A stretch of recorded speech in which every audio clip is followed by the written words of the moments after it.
The 2023 Rangers are fueled by postseason dreams. Their remarkable start propels them toward an AL West crown, a title untouched for 7 seasons. While their thirst for the West intensifies, a wild card position gleams on their radar. Tonight, the Rangers are north of the border, facing the Blue Jays, and each team stands in the way of the other's postseason intentions. So what you gonna do now? Oh yeah, up here in Canada, where we get ready for the opening game of this series. Rangers baseball presented by Choctaw Casinos and Resorts. It's not going to get a whole lot bigger than this. Rangers and Blue Jays. And look, they've got a lot of history, postseason history in recent years to build off of, and right now both tied in a fantastic wild card race. The Blue Jays, as you can see, currently owners of one of the wild card spots, a game in front of Seattle. The Rangers on the outside looking in, half game back of the Mariners, 1.5 back of these Toronto Blue Jays. Well, welcome in, everybody. It's great to have you along with us tonight, and get ready. It's going to be 4 pretty wild days from up here in Canada. I'm Dave Raymond with Dave Valley, and a lot of history between these two teams, a lot on the line in these games. Now, there's one guy, interestingly enough, who has ties to both. He plays in the middle infield for this Rangers team, and he is swinging a hot bat. Yeah, Marcus Semien has had a torrid month of September, including the last 5 games where he's hitting .545. But over his last 4 games, he's got 4 home runs. He hit 2 back on Wednesday. One was a leadoff home run, and then he did it again in the 8th inning. And then it was yesterday in the rubber match against his other former team, the Oakland Athletics. He led off the game again with a home run, came back in the 6th, and did it one more time. All of those were on the very first pitch. His 8 leadoff home runs ties a single-season franchise record for the Texas Rangers. But take a look at those ranks in the month of September. He is on fire, and this is a guy who can carry this ball club. All right, so the Rangers hoping for more of that. He's not the only middle infielder getting it done, though. For more on that, let's check in with Leslie McCaslin. Yeah, Dave and Dave, you take Semien, I'll take Corey Seager, because he had another home run against the A's yesterday. That's now 15 since the beginning of August. And watch out, Blue Jays, because he's been very good against Toronto, too, as we put Corey Seager in our Shiner Box spotlight. When you look at his career numbers against Toronto, he's had 15 games against them, and he has the highest career OPS against any American League team, 27 for 61. His batting average against them is also the highest against any American League team, too. And he was 6 of 13 in the 3-game series here last year. So hope he and Marcus continue to do what they've been doing lately, guys, here in this 4-game series at Toronto. Yep, I don't think there's much question about it. The Rangers are going to need those two to step up in a big way. This is when, let's face it, the alpha males in the group need to be those guys. And the Rangers right now without some big bats. When you think about the injury to Josh Young and the injury to Adolis Garcia. So those guys going to have to be a big part of it. Let's take a look at the lineup today for the Rangers. 78 and 64, 3 back in the division to Houston. Semien and Seager up top per usual. Nathaniel Lowe at first. Mitch Garver, the DH, bats cleanup. Then it's Grossman in right, Taveras in center. Jonah Heim will do the catching today, bats 7th. Josh Smith, another start at third base. And then Evan Carter, the rookie, at left field, will bat 9th. Defensively for the Toronto Blue Jays this evening will be Dalton Varsho out in left field, Kevin Kiermaier, the veteran, in center field, and George Springer out in right. Kevin Biggio over at third, Bo Bichette, the shortstop, David Schneider over at second base, and Vladimir Guerrero Jr. at first, and Alejandro Kirk will be behind the plate for the Blue Jays tonight.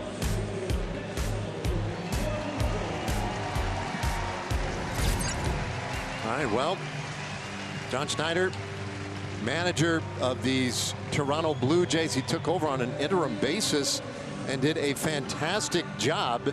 And now this year in the full-time role, and he has this team playing its best baseball at the right time. Now, granted, recently they've been doing it against some perhaps what you consider lesser competition, but wins nonetheless for Toronto, and they're in a very good spot. And today they hand the ball to a guy looking for his 15th win of the year. And he's having quite a season. Chris Bassitt, he's 14-7 with a 3.69 ERA, making his 30th start of the year, over 173 innings.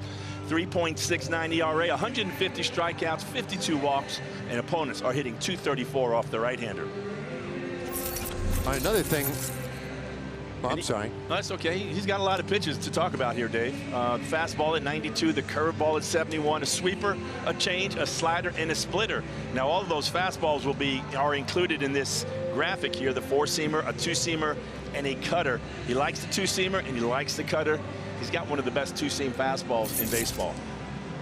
All right, I was trying to say there, Val, and just jumping all over you, that if you look at the outfield wall, different dimensions. Notice that baby blue line, I guess, across the top. Normally you think of yellow, but a very differently shaped wall. It used to be 10 feet uniform corner to corner, but now they have all these varying heights, as high as 14 feet 4 inches, and they pulled in portions of the power alleys. You can see the teal colored, the old dimensions of the ballpark. It was a uniform outfield wall. There were no nooks and crannies at all, and now you've got much shorter alleys, as far as 16 feet there in right field, where they have come in at the deepest parts. So they thought, well, maybe that would lead to at least a different style of offense here, maybe even some more home runs with the shorter alleys. It has not been the case. In fact, the power numbers are down, especially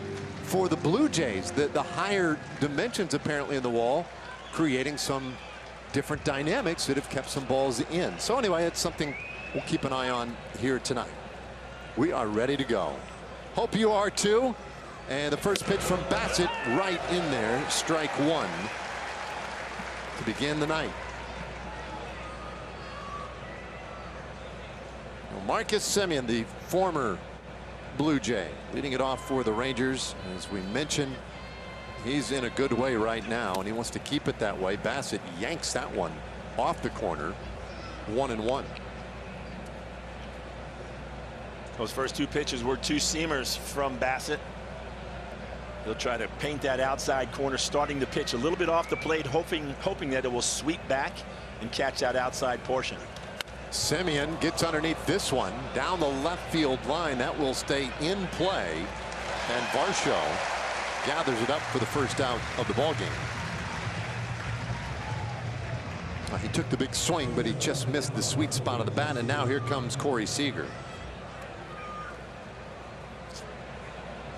Seager checking in with a league best .336 average, 30 home runs to go along with 87 RBIs.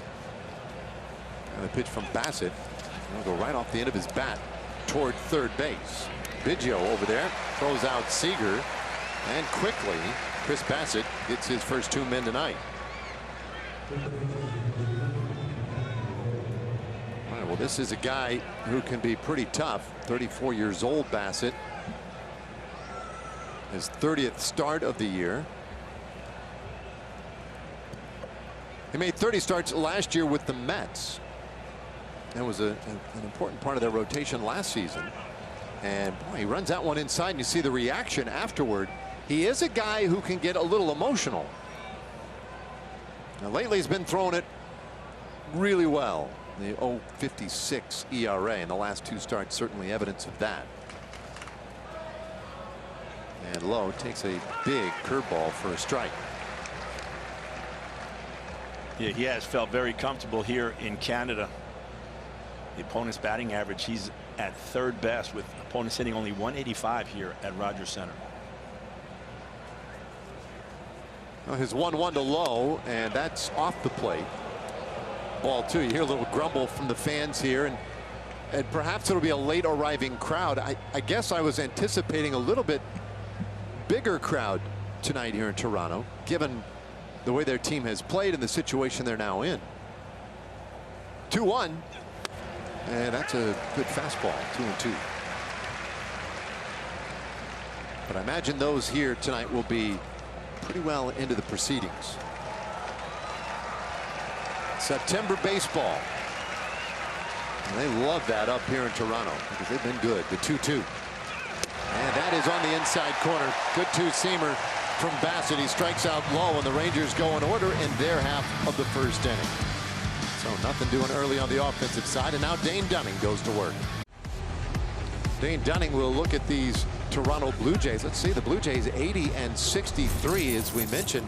10.5 back of Baltimore in the East, but owners of a wild card spot at the moment. The dangerous George Springer leading it off into right field. Bo Bichette has gotten very hot. He's at short, and then Vladimir Guerrero at first. It's Belt, Schneider, Biggio in the middle. Alejandro Kirk catches, Varsho in left, and Kevin Kiermaier in center field bats ninth. Dane Dunning's on the mound tonight for the Rangers. He's 9-6 with a 3.88 ERA.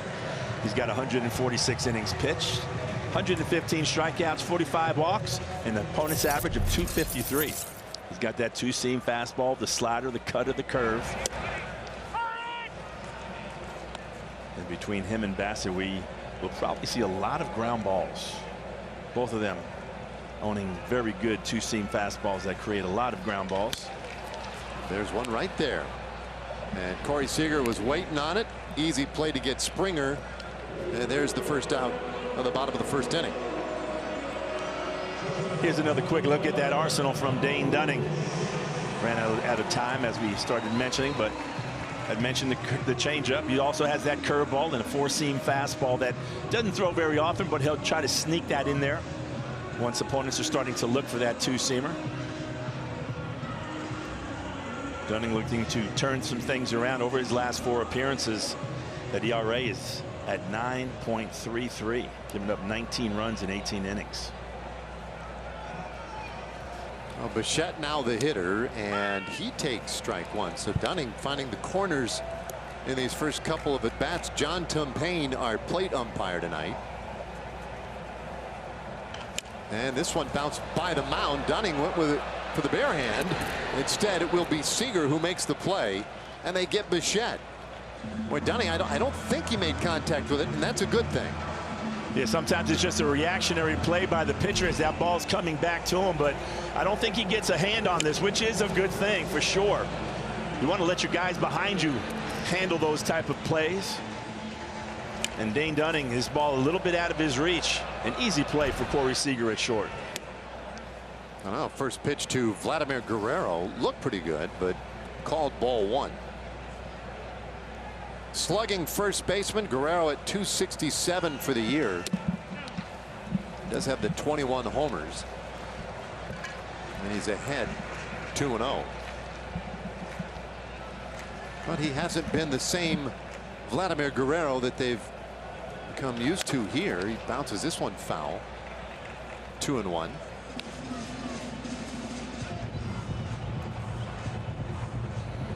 Still one of the great young superstars in the game, and a guy who certainly knows how to hit. He is an offensive weapon. And he hits that one off his foot foul. 2-2. I do like the reaction here early on for Dunning, right? I mean, we've seen a couple of ground ball outs, and even Guerrero having a real tough time. Yeah, throughout the starts that I've seen Dane Dunning have this season, he's always best when he really tries to make them hit that two-seam fastball, and then you adjust from there. Good slider. Yeah, he uses the slider this time for the strikeout. Dane Dunning right here gets a couple of ground balls, and Vlad Guerrero Jr. on a good tight slider down and away for strike 3. For Toronto, as we welcome you back, no score here in the top of the second. I had a chance to talk to Donnie Ecker about the kind of pitcher that he is, and Dave, you mentioned it earlier, he can be an emotional guy, and that's exactly what Donnie said. He calls his own games. He has 7 pitches, but he can put a lot of emotion and really feeds off this crowd here in Toronto. So he said we talked to the guys about that in the hitters meeting and said it can become a chess match because he calls his own plays. So we've got to test him and look for those mistakes at the heart of the plate. Well, yeah, you don't want to miss the ones that he makes the mistake on. Those are the ones you have to capitalize on when he throws something towards the middle. Take a look at his pitch count right there on the belt. Just eliminating the catcher's responsibility. I'll tell you when I'm going to throw. Oh, and now we've got a violation. Oh, and he's frustrated. And this is it, right? This is part of that personality. Now, it can be great at times, but I think you can also use that against him. if you can frustrate him just a little bit. Sometimes you'll see it with Framber Valdez. There's a breaking ball that misses. 2-1 on Garver. Oh, this dang-gum thing. To heck with it. Technology. You love it or you hate it. 2-1. And that's outside. So, I mean, that's the other thing, right? Obviously a guy who I think likes a little control. And now he's just lost at least a portion of it this inning. He's also fallen behind Garver. And Mitch takes outside, ball 4. So there was a timer violation in that plate appearance. Then the chucking of the PitchCom device. I mean, we're just underway and he's already wound up.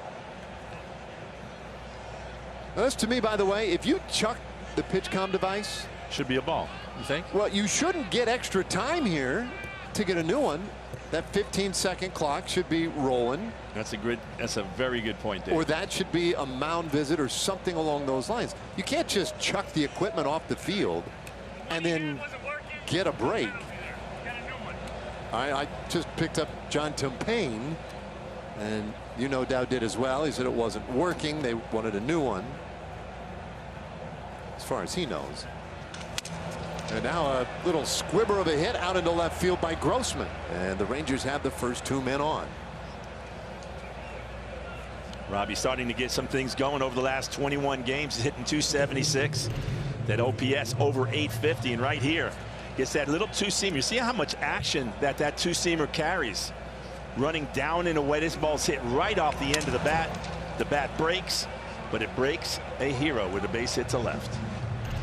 He'll make that trade all day long. Rangers have a couple of base runners in the second inning now. Nobody out. And here is Leody Taveras. And Leo takes strike 1. Well, this is another guy who seems to have hit a stride recently. He's hit safely now in 7 of the last 8 games. Had a really good homestand. And he bounces this one near first. Guerrero goes to second for the 1 out. That's all they'll get. Bichette perhaps thinking they wouldn't get Taveras, or maybe a little more concerned about Garver getting to third, and would he take off? Yeah, Robbie Grossman having to hold up and let this ball pass in front of him. Again, another good two-seamer hit off the end of the bat. Taveras pulls it to the right side. You see Robbie having to pause right there. But with that great speed of Leody, Bo Bichette knowing he had no chance to get him at first base.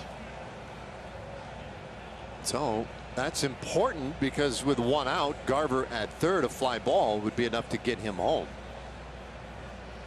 And as a hitter here with that two-seamer, you really need to focus on getting something up in the strike zone. He takes a curveball right at the bottom of the zone for strike 1. Jonah batting 7th today. Switch hitter batting left-handed here against the tall right-hander Chris Bassett.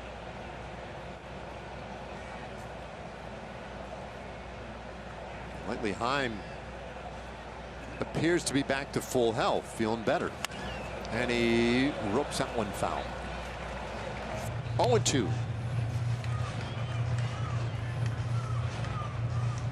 Jonah came back from that wrist injury that he suffered back in Houston several weeks ago. Came off the injured list, and now this is what, his 23rd game, 18th start since coming off the IL, and it's been pretty streaky. It initially came off and was really slow to get some hits. Then got a little 4-game hitting streak going, but was once again hit a couple of offers, and there's a breaking ball, and this is way inside. 1-2.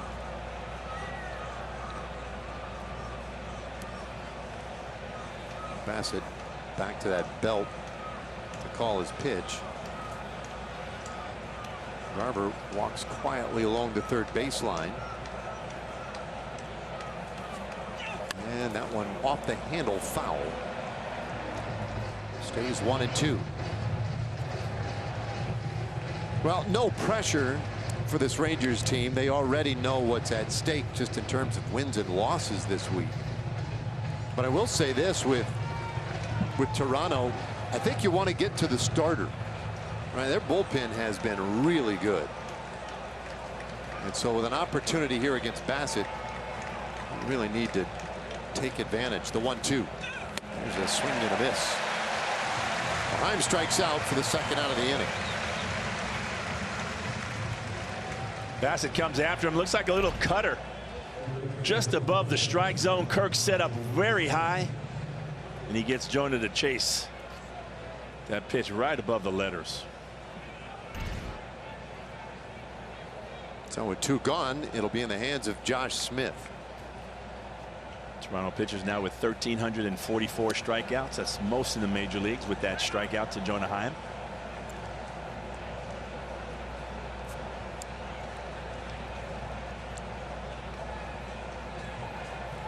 Bassett very deliberate here.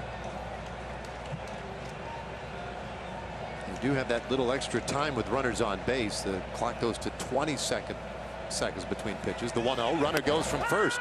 It's a strike. The throw down to second, not in time. A stolen base for Taveras. Leote's 14th of the year.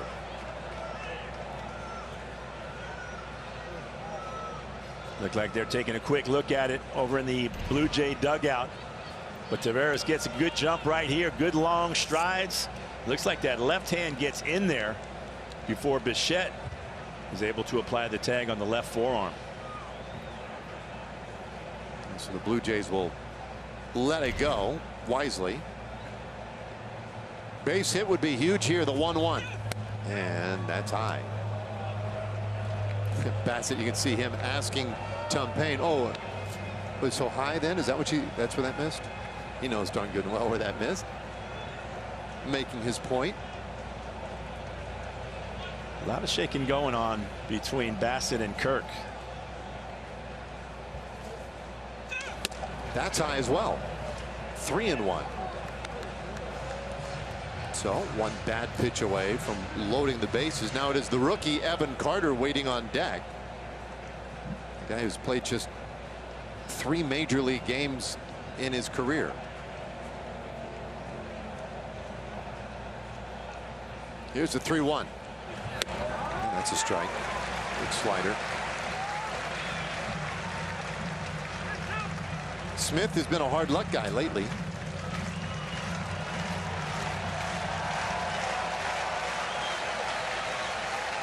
Josh has made real good contact for the last week and a half or so, but just he's had a hard time getting the ball to drop in for a hit. And he fouls that one away. Yeah, Josh just 5 for 49, so good for a 102 average. Sometimes all you just need that one ball to hit that outfield grass to kind of get things turned around. And boy, this would be an awfully good time for it. Garver at third, Taveras at second. And disengagement there by Bassett. You see him asking, double checking just to make sure that was his one disengagement. He's got another if he needs it.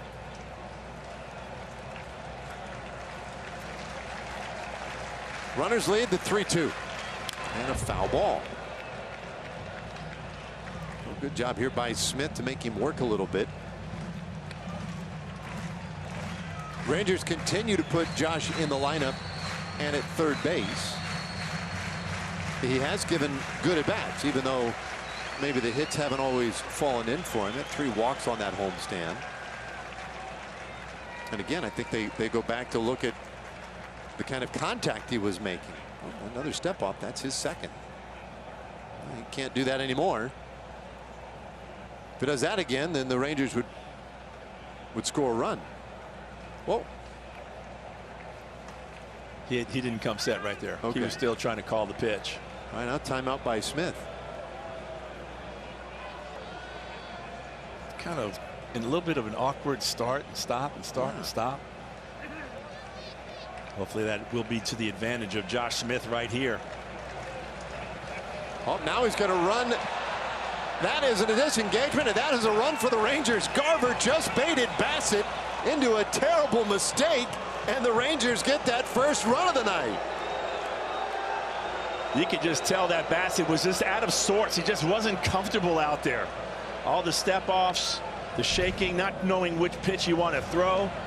And like right here, look at Mitch Garver deciding to keep going, keep walking, just baiting him on. Finally gets into moving. Rangers pick up a run. So that's a violation, a pitch timer violation. And everybody gets a base. So Garver scores. Taveras goes to third. Well, all that awkward exchange, and now Taveras, he's looking to do the same thing. He's about halfway down the line. Come and get me. Here's a 3-2. And a little bouncer, first base side. Bassitt has it. He'll go to the bag himself. And the inning is done. But the Rangers get that first run of the night. Mitch Garver, who knew?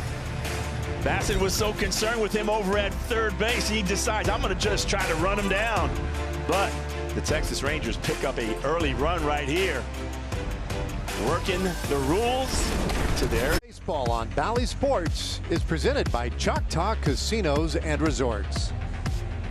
And by Baylor Scott & White Health, changing healthcare for the better. Oh yeah. Right across the street is the old rail car museum. As we go here to the bottom of the second in Toronto. Rangers with a 1-0 lead. Brandon Belt, the first batter, and he'll take strike one from Dunning.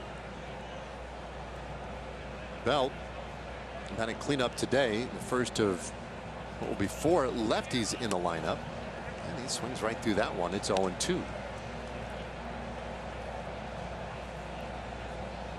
And the Blue Jays, they felt like they needed to get some lefty thump this last offseason, and Belt takes strike 3. Second strikeout so far tonight for Dunning. Time now for the Rally House Rangers defense. Evan Carter will be out in left field. Leody Taveras in center. Robbie Grossman out in right. Across the infield will be Nathaniel Lowe at first base. Marcus Semien at second. Corey Seager at short. Josh Smith over at third. And Jonah Heim is behind the plate. So with one out, here is Davis Schneider. And Dunning delivers just outside. 2 balls and no strikes on Schneider. And here is a dangerous hitter about whom you have probably heard very little. He takes just a little bit wide. 3-0. He has been a delightful find for Toronto. Never really had earned prospect status with this team. I'll take a strike. He's an extraordinarily disciplined hitter. I mean, a very keen eye, but he has good power. So he'll work counts, and then he'll ambush you, and he smacks that one up the middle. There's the first base runner of the night for Toronto.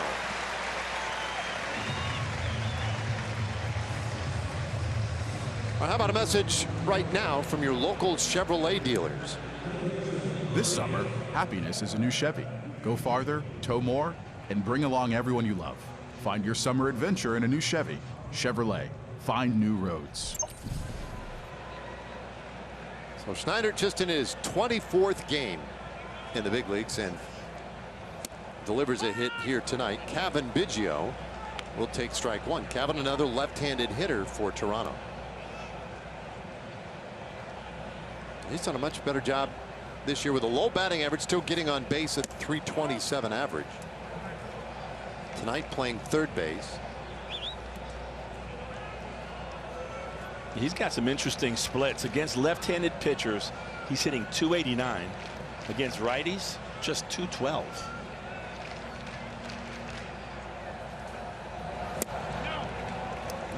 I thought that's weird. Pretty unusual. You get reverse splits every now and then from guys, but that's a pretty bad one right there for Biggio. Set up in on him, and that one comes too far in on him. Almost got his shoe top. 3-1.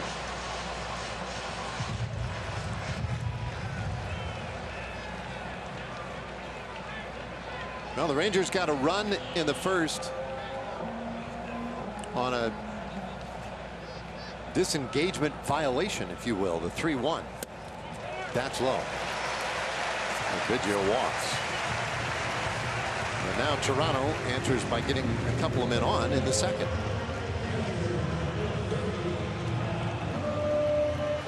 Brings up Alejandro Kirk.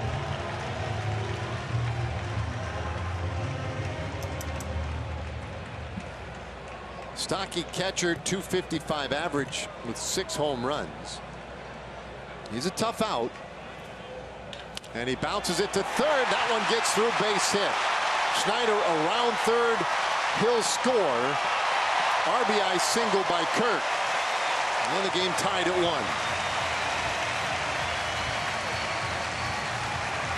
1. Well, Kirk jumps on the first offering from Dane Dunning. Little two-seamer out over the plate as he rips it through the left side for a base hit. As Schneider comes around to score easily.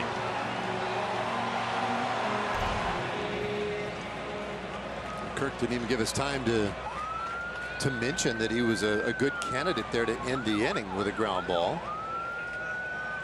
He got the ground ball and just snuck it through. Varsho now the batter, and he takes strike 1.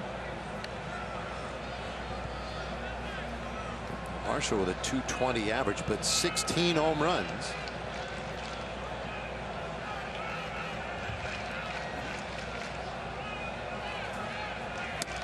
And that is upstairs. Also odd for Varsho. Hits nearly 100 points higher against lefties than he does righties. It's .201 against righties. It's .298 against lefties. You figure. It's 1 and 2. That's quite a spread right there for Varsho and Biggio. 2 guys in the same lineup. Kind of almost puts your manager at an awkward position of, okay, he's left-handed, I got a righty tonight, but he doesn't hit righties good. Do I put him in or find somebody else? 1-2, and a bouncer wide of first base. We'll do it again.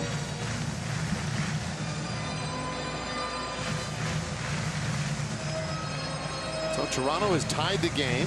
RBI single by Kirk. Big series beginning tonight. 4 games here in Toronto. Yeah, that's just a little high. 2 and 2. Recently the Blue Jays have gone 9 and 3. So for their last 12 games have been playing very good baseball. But naysayers would say, well, that's because they were playing Washington, Colorado, Oakland, and Kansas City. 4 of the major's 5 worst teams. And it's a full count now to Varsho. But I don't know that you can really get into that right about now, right? You just have to play good baseball now, win the games that are on your schedule, and that's what Toronto's doing. Well, clearly there's something to that, right? You're playing against teams that have really been struggling, but you still have to go out and execute, and you got to still go out there and beat those teams. Well, Dunning executes strike 3. That's his 3rd strikeout. Here's a little two-seamer from Dane Dunning. Starts in off the plate, has a little sweep back, just catches that inside corner on Varsho for strike 3.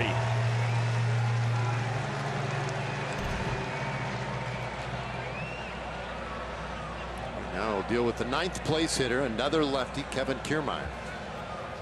Go. Great pick back there by Jonah Heim.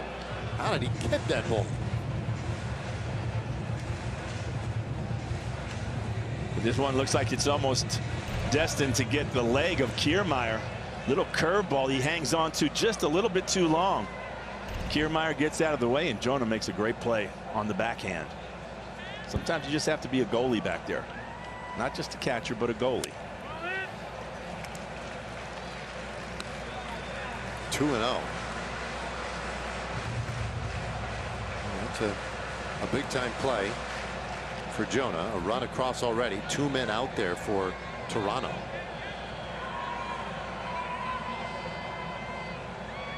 Long look from Dunning. That's outside. 3-0.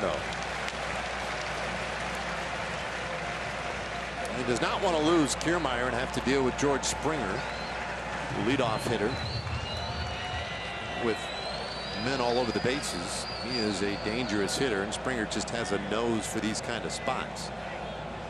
3-0. There's a strike.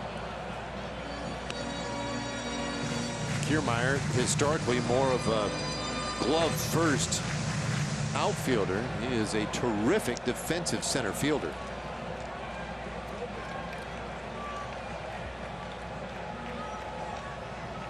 Three-one on the way. And that's outside. So the bases are loaded. Biggio to third, Kirk to second. Kiermaier now aboard with the walk. And that'll get Mike Maddox out to the mound.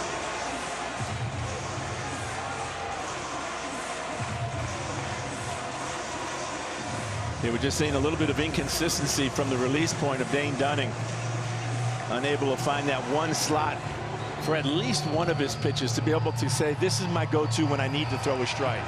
Normally that's his two-seamer, but he's been really inconsistent so far this game. We've seen him try to throw the cutter that he hasn't really landed for a lot of strikes. He even went to the curveball against Kiermaier and almost hit him on that one pitch. Well, we mentioned it's a dangerous spot to a very dangerous hitter, and there's another reason why. The numbers against Dunning are enough to make you plots. 5 for 10 against him, and he bounces it up the middle. That's through a base hit. One run is in. Kirk stopped at third. 2-1 Toronto. I thought for certain Kirk was going to score on that as well. Yeah, normally when the ball is bouncing all the way, this is a slider that he just hangs right over the middle part of the plate. Springer hits it hard back up through the middle.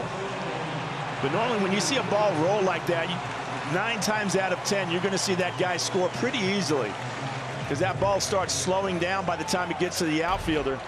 In this case, Taveras. Texas could have caught a break right there. Bichette goes after the very next pitch.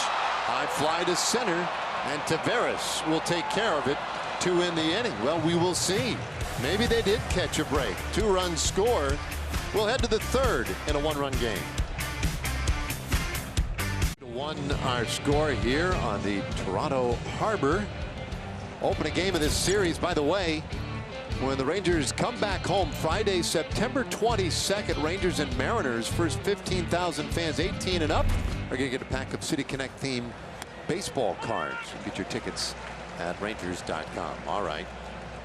Now we go third inning. Evan Carter leading things off. Carter, the rookie, just his 4th major league game. 1 for 5 so far in his big league career. And he hits this one a ton. Deep out to right. It is gone! A no-doubt shot by Evan Carter, his first big league homer. And he's tied this game at 2. Boy, he had got a hold of this one. Evan Carter with a beautiful swing on a fastball on the inner half of the plate. This ball goes up into the, well, you could call it the second deck out there in right field. Schneider getting that first home run. That's good luck for Mr. Carter. A lot of times it's hard to find those when you're on the road, but oh, what a feeling.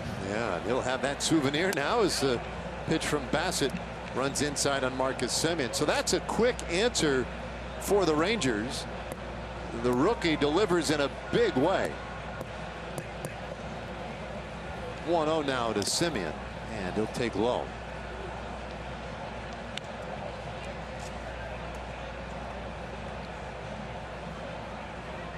He talked about that big league debut not being able to feel his legs in the first at bat. I wonder how much of the circle around the bases he'll even remember tonight. That's a big one. 2-1 now to Marcus. Well, he certainly got his legs in on that swing right there. That ball went a long way off the bat of Evan Carter. And more importantly, it tied things up. Not sure if I got it perfect there. Donnie Ecker trying to read his lips. I think what he said to Evan as he walked back was, "That'll play." Yeah, it will. It sure will. In any park in America, including Yellowstone Park. Here's a 2-2 and a bouncer through the right side, base hit for Semien. So I think the Rangers are doing what they had hoped here against Bassett early on. Here's another look at that home run. A little cutter right middle part of the plate. And Evan Carter just puts a charge into this one. Deep into the night here in Toronto. Go ahead, kid. Thank you very much. Make a sir. terrible decision. Won't be the last you make in your life, but that was not a good one. Here's Seager, and he swings and misses. Here's the deal. If you don't want that baseball, right? You're that kid, and you're like, I don't really care, right? Enemy territory kind of thing. I don't want that ball. Okay. Well, hold on to it, knucklehead, because leverage. Somebody will negotiate for that. I mean, come on now. The funny thing was, it didn't look like it was his friends who were saying throw it back in. There's a strike to Seager. 0-2. Can't get swayed by others. Can't let other people make your decisions for you, young man. Peer pressure is a bad thing. You see those ranks from Corey, man. He has had such a big year. Healthy right now, at least healthier. And the 2-strike pitch from Bassett. That is strike 3 called. Seager did not like it. Yeah, I think Corey was right too. This ball is up across the zone. Corey reacts very quickly on the strike 3 call.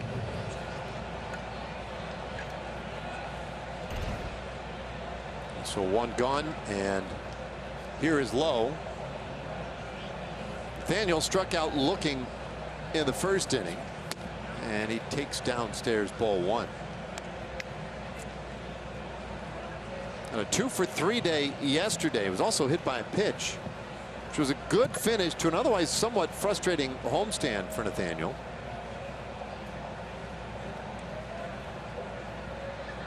Bassett's 1-0, and that's outside. Nathaniel was just 2-for-32 on the homestand, though.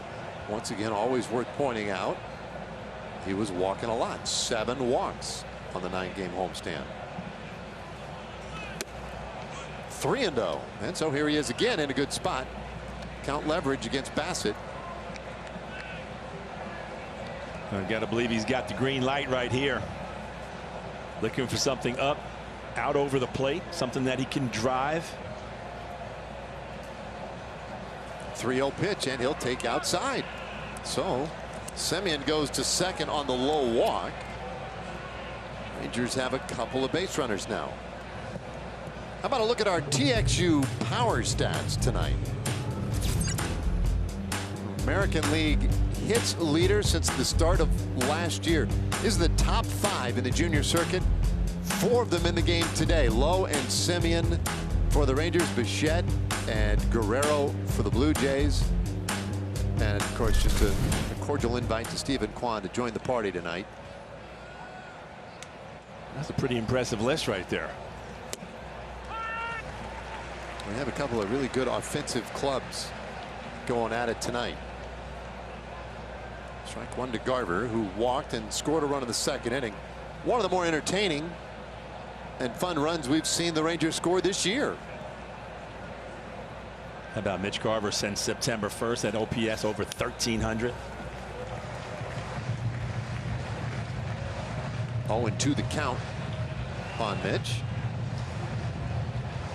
Yeah, and the reason you get the OPS that high, that's your on base plus slugging, is probably because you're slugging a little bit. I mean, he's doing both.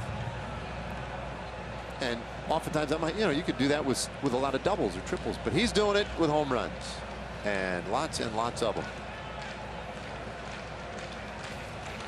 Outside, 1-2. He has 6 homers in his last 14 games.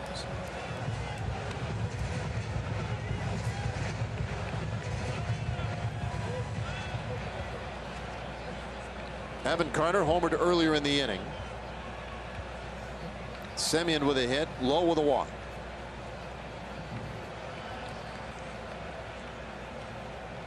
Bassett delivers that one on the ground. Shortstop Bichette hopping on 1 foot, throws to second, and they're able to turn the double play.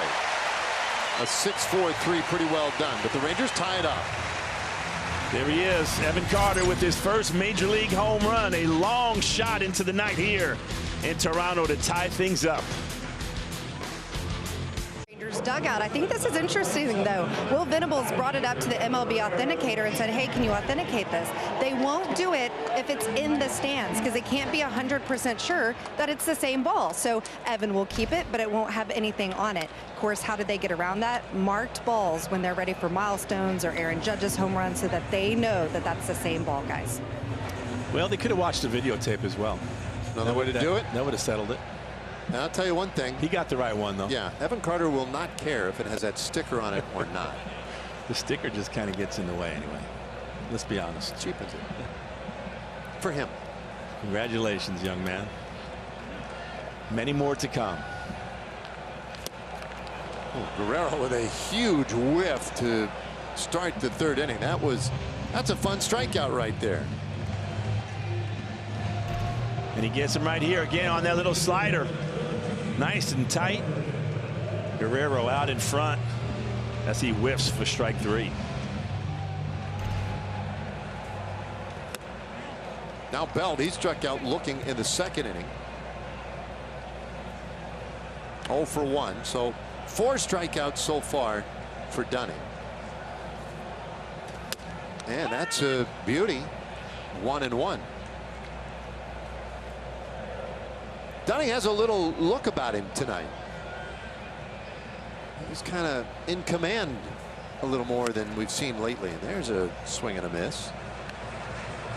Oddly, one of the things Bruce Bochy mentioned today in the pregame session was, it might be that the strikeouts kind of got a little too much on his radar. And maybe Dunning kind of enjoyed that feeling. He had a 12 strikeout performance at San Francisco.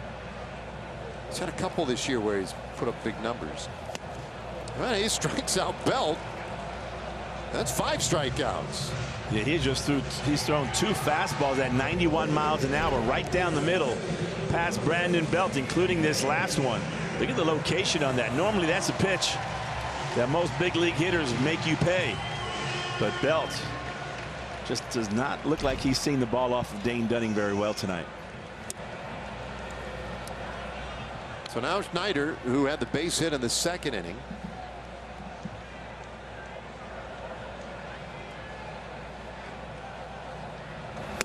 Well, that one comes right back in for a strike. And he's getting some really good movement on that 2-seam fastball.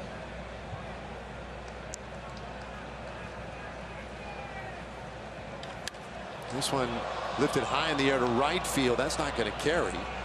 Grossman is there, and it's a 1-2-3 third inning for Dunning. So the Rangers needed a shutdown inning after the Carter homer. Dane Dunning delivers, and we are tied to the 4th. AT&T fiber fast pitch. Chris Bassitt has felt very comfortable here at Rogers Center. Here's his ranks among American League starters. That record at 7-3. That's 6th best. ERA tied for 3rd. Batting average against just 185. That's good enough for 2nd place. You don't always step into a new team in a new city in a new stadium in a new mound and feel that comfortable that quickly, but certainly he has. It's 1-0. Gets that one in there for a strike to Grossman. Well, he's a good pitcher. That helps. Really good at what you do, and he is. Bassitt has a nice track record at this point in his career. And he does throw everything, man. He throws everything but the glove up there at you. 1-1. There's a big curveball, and that misses. When I see statistics like that, Bassitt at home, even though he's never really been here, I always think of Corey Seager. I think of during COVID, the World Series was at the ballpark, right, at Globe Life. And he clearly felt comfortable there. So you have to believe that when he became a free agent, that was on his radar. And no doubt helped. He'll pop up near 3rd. And Biggio takes care of it, 1 away.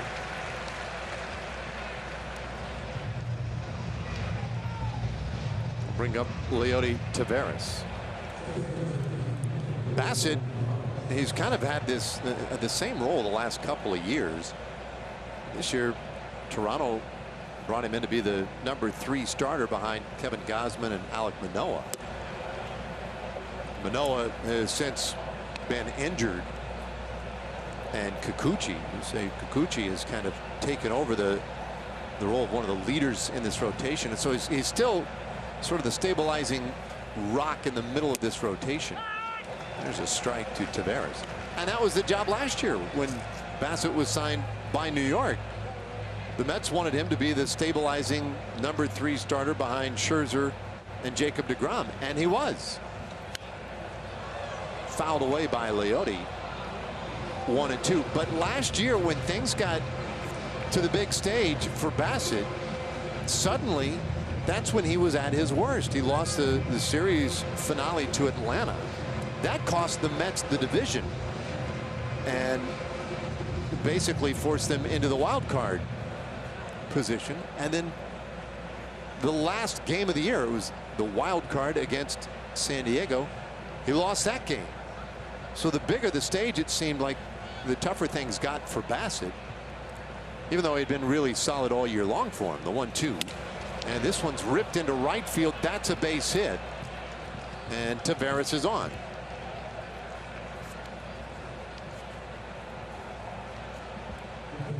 Good at bat right here by Taveras. Bassitt comes after him with another little cutter on the inner half of the plate, but Leody is able to pull his hands inside the ball, get the barrel of the bat to it. Has a solid single to right field. A one-out base runner now for Jonah Heim. Leody stole a base in the second inning, and this pitch is taken a little bit low for a ball. And Bassitt wants a new one. I think he missed his afternoon nap.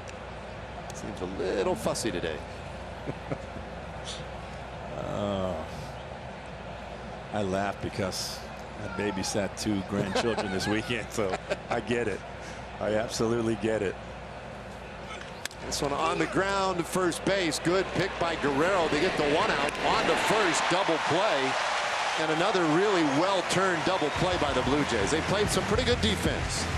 And so now to the bottom of the 4th inning in Toronto, still tied at 2. Rangers baseball on Bally Sports is brought to you by Spectrum One. 3 great services working as one.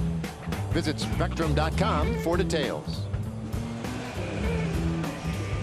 It is a beautiful skyline here in Toronto, a lovely city. Largest city in Canada.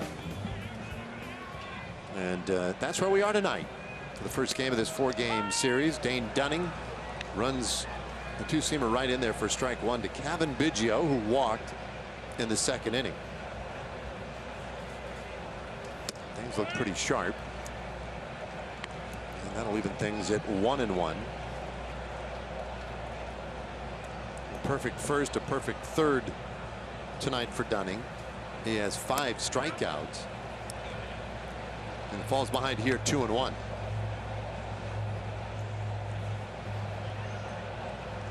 Well, they have 3 lefties in the lineup who struggle against right-handed pitching for whatever reason. And it was an issue that Toronto wanted to address last offseason. They wanted to get better against righties, get some good left-handed hitters who could really drive the ball. That's why they got Belt and Varsho. Oh, that is fouled off of Biggio's foot. He'll take a little walk. But you have reverse splits for so many of these guys. It's hard to understand. Dunning hoping to take advantage tonight. Rangers need him to take advantage tonight.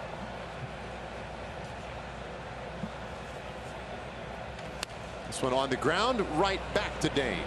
He gets it, adjusts his glasses, and then throws out Biggio. It's always one of my favorite moves of his. Field the ground ball, push the glasses back, and then finish the play.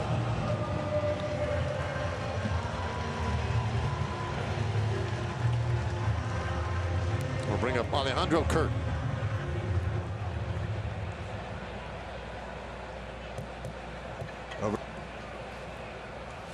And he'll take outside, ball 1. Kirk had a base hit in the second inning. Drove in a run. And he'll take a strike on the corner.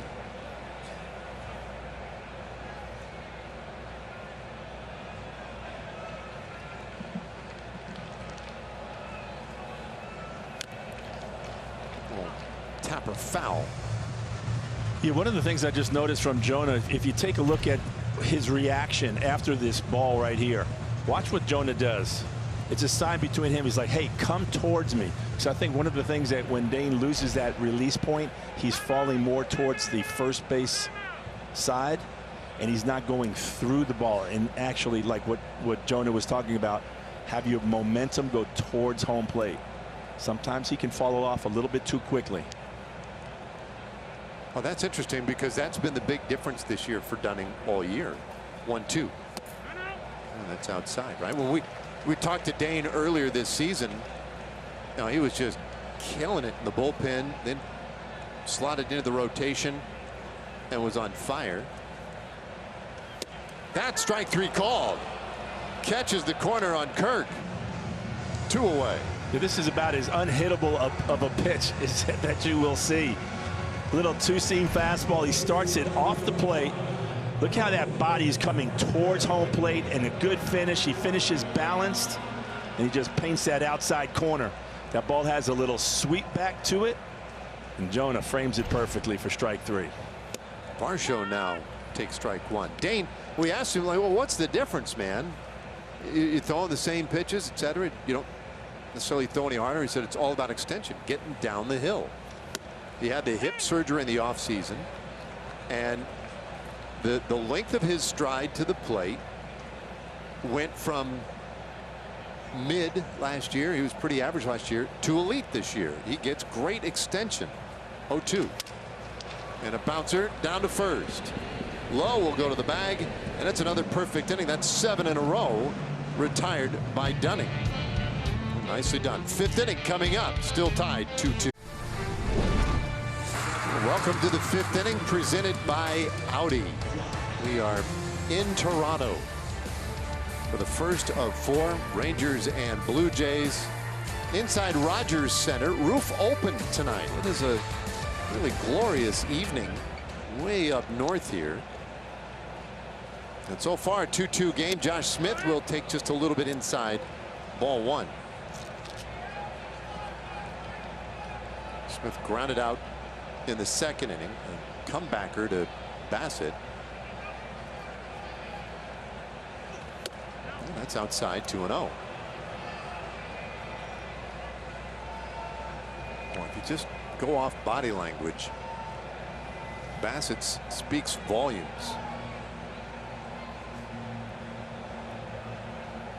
He has hardly looked pleased at any point tonight. His 2-0 pitch. That is just a little bit off the plate. Maybe a little bit up as well. 3-0.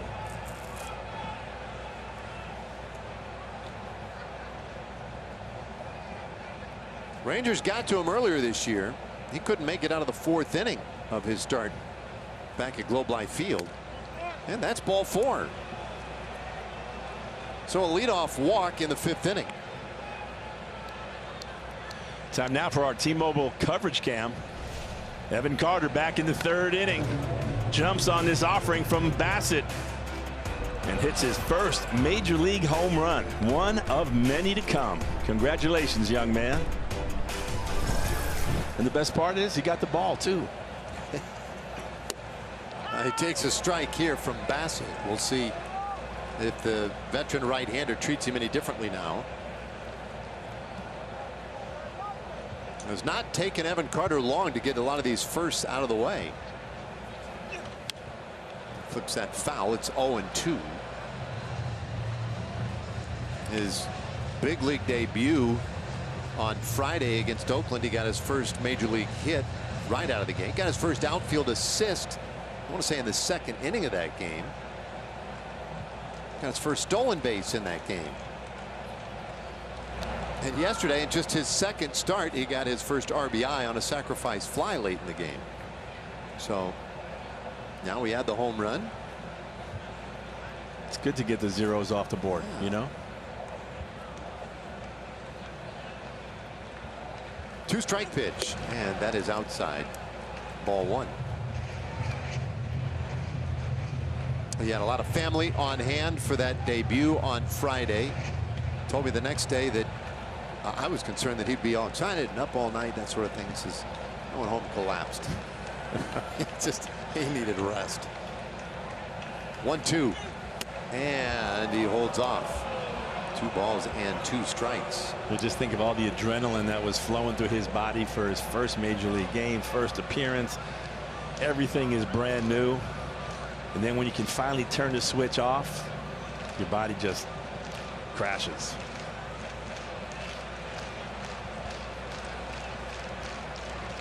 Bassett's 2-2 and a foul ball. Good job here. Doing some pretty good battle. And that's what he's been known for. Coming up to the ranks. The Rangers' top prospect.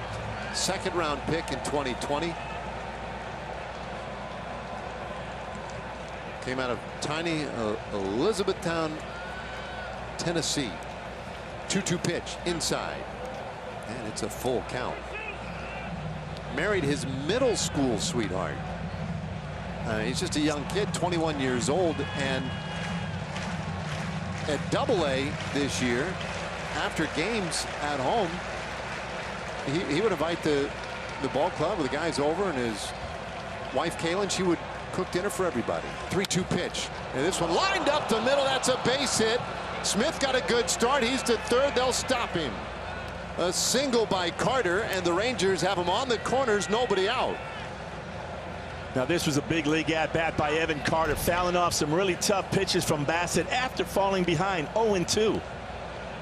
This pitch is on the outside corner. He goes with it.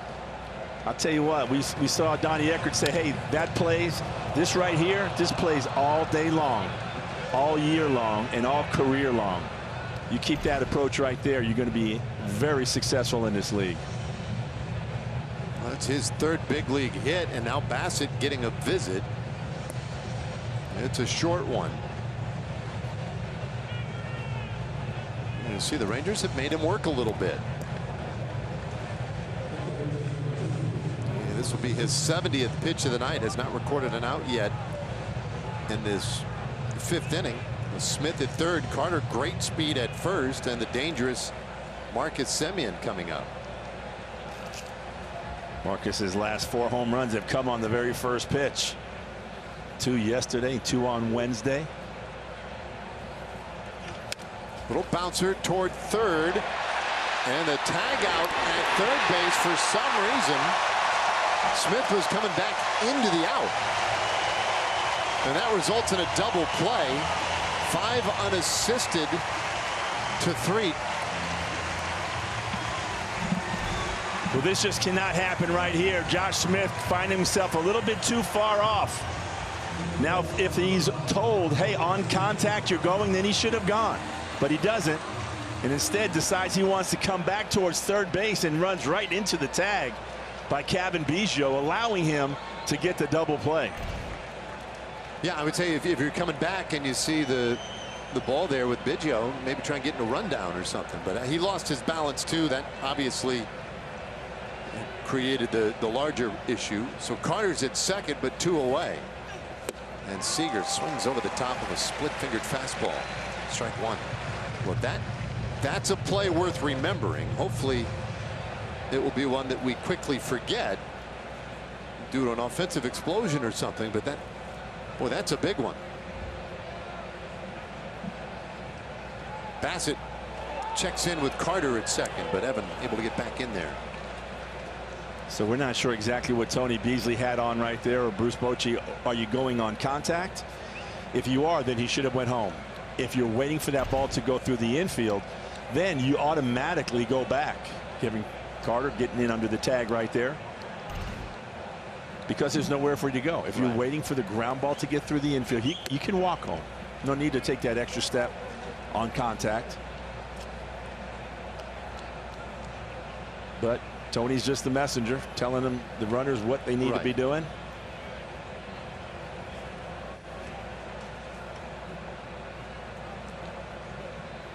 2 are gone here after a really good start to the inning. A pitch to Seager, and that's into right field, base hit. Carter has great speed. He'll score easily, and the Rangers do take the lead. It's 3-2. RBI single by Seager.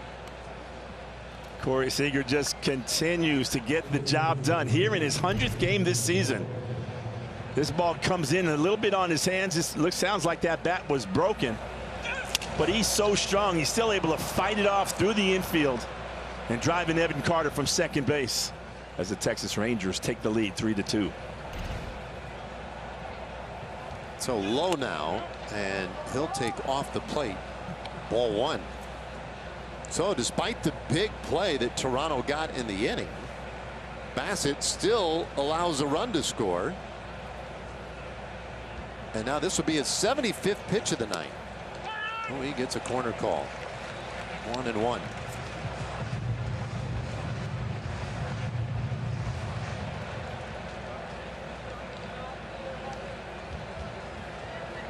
Seager not a real threat to be moving at first base. And Lowe serves it foul. Strike 2.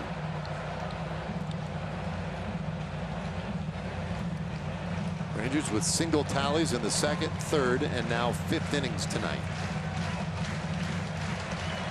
They took 2 out of 3 from Toronto earlier this year back home. They need at minimum 2 games in this series to ensure the tiebreaker, the 1-2 pitch inside. 2-2. And you go back to that at bat by Evan Carter. Started off 0-2 in that at bat. Battled, finally got that base hit, and look what ends up happening right there. Corey Seager able to knock him in from second base.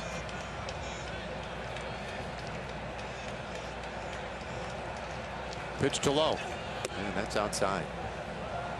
Bassitt tried to bring that curve back in, but couldn't get anywhere close. It's a full count.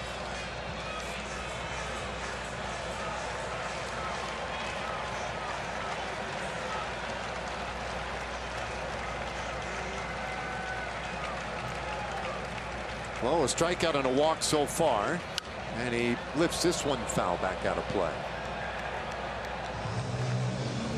So given where these 2 teams currently are positioned in the wild card hunt, it's a huge series for that reason. But there's also a lot of recent postseason history between these 2 teams. Neither of these managers were involved in it. But these franchises in the last decade, they've been mortal enemies that way. The 3-2 runner goes, a bouncer up the middle. That one snared by Bichette. Nice play. Throws out low, and the inning is done. Well, Corey Seager adding a hit to that career total, 998, and it drives ahead the go-ahead run, 3-2. Well, we welcome you back for the bottom of the 5th inning, presented by Audi. Here in Toronto at Rogers Center, roof open tonight. It's really a pretty cool ballpark. Still to this day, 3-2. Rangers have the lead. Kevin Kiermaier goes right after strike 1. Dane Dunning's retired 7 straight now, 3 of them on strikeouts. Has a total of 6 strikeouts tonight. And a curveball misses outside. It's 1-1 to Kiermaier.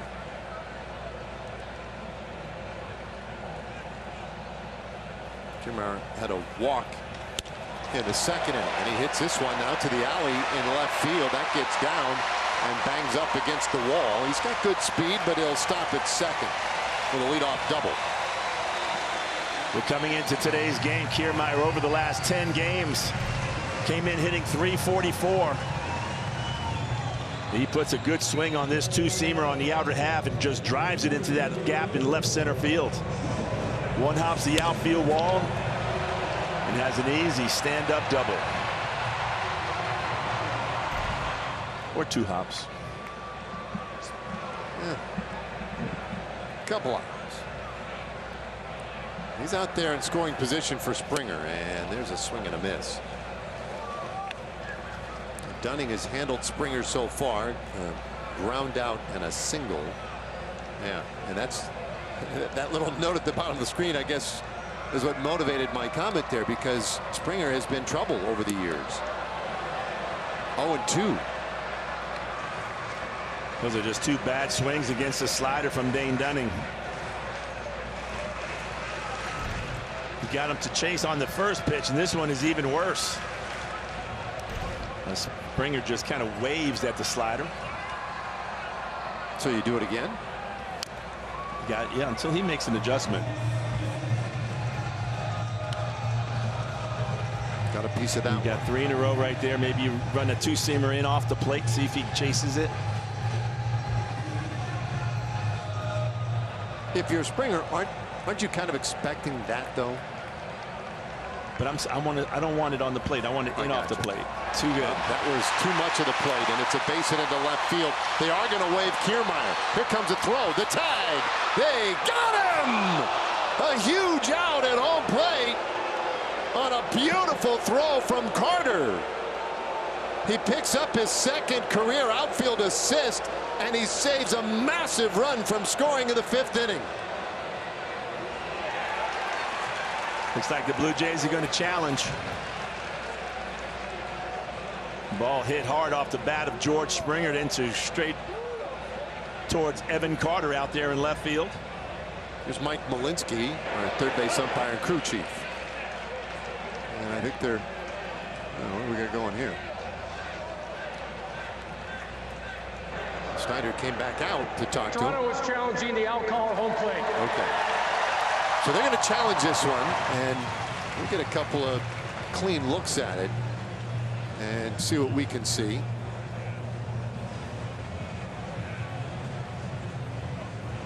That angle doesn't really help right there, coming from the top angle. He gets the back of the hand of Kiermaier. Now the only question is that glove? Again, we go with the mitt. The mitt's got an extra 3 inches. Drives me crazy. Oh, this one, okay, this one is not the full mitt. It looks like he might have got him right on the left wrist. It's really close, right? It's almost simultaneous. The hand reaching the plate, the glove catching the elbow. And right now, what you're seeing right there, that's actually good news for the Rangers. A lot of these angles obstructed, whether it's our plate umpire John Tumpain or just the angle not good enough to get a clear look. It's going to be tough to overturn. And the one thing is, Tumpain is right there. Look at where he's at. He is right there, locked in, focused. I think they got him. Great. I think it's a great tag by Jonah Heim right there. Quick and swift. Here we go. After review, the call in the field stands. The runner's out. Toronto loses their challenge. So I was just going to say, for the life of me, I could not tell. I just could not tell on that. And so, well, you're not a catcher. I mean, come on. Well, I think the reality is, when it's that close, the call on the field has to prevail, and it does again. But that is a big play. My goodness, what a throw from Carter! What a tag by Heim, and they retired Kiermaier. What an inning by Carter. Think of his at-bat. Came around to score the go-ahead run, and then throws out what would have been the tying run from left field. Get another look at the throw from Carter. He comes in. It's not like he's in shallow left field either. This ball is airmailed all the way to Jonah. Ball a little up the first base line, and that's why I was saying what a phenomenal tag by Jonah Heim. He took that ball right to where Kiermaier's left hand was. So on the throw, Springer moved up to second base, as you would imagine. So he's in scoring position now. Now the one thing too, as we're going to get another look at that, but think about how when guys are told how to slide, right? Right, so when you're stealing second base, they say try to tag the bag to the outside, the center field side of the bag, because the guy has to reach a little bit longer.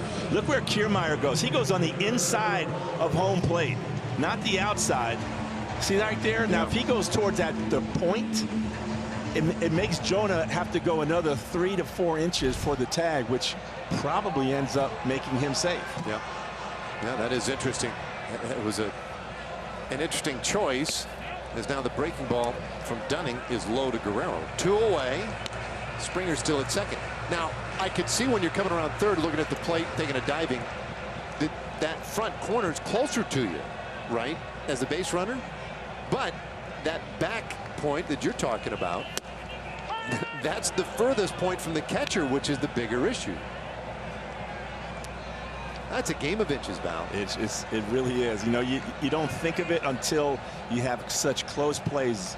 The bang plays at first, the stolen bases or caught stealings at second, and then right there, a huge play that Jonah Heim was able to complete from the throw of Evan Carter.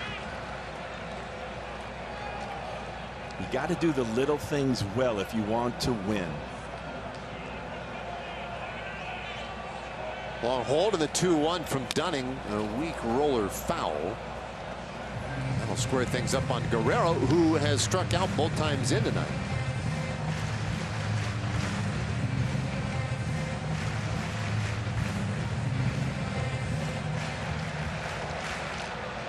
One-run lead for the Rangers. Dunning trying to get through 5 innings. His 2-2 to Guerrero. A swing and a miss. He got him. Big strikeout to complete a terrific inning for the Rangers. Well, a fantastic play by Evan Carter. Strong throw to Jonah Heim, and Jonah catching it, applying the tag to the left wrist of Kiermaier for the out at home and to preserve the 1-run lead by the Texas Rangers. Well, so far this game has had everything that you would want for a game of this magnitude. 2 teams battling for a wild card spot, and it has been tight with some really big plays, some good, some bad. And you've had an unlikely hero tonight in the rookie Evan Carter, who's been in the middle of most of it. Bassett with a big curve misses upstairs to Garver. 2 balls, no strikes. Top of the 6th inning. Great to have you along with us tonight. Tomorrow night, Wednesday and Thursday, all similar times. This one fouled away. All night games here in Toronto, and what really feels a little bit like a playoff series.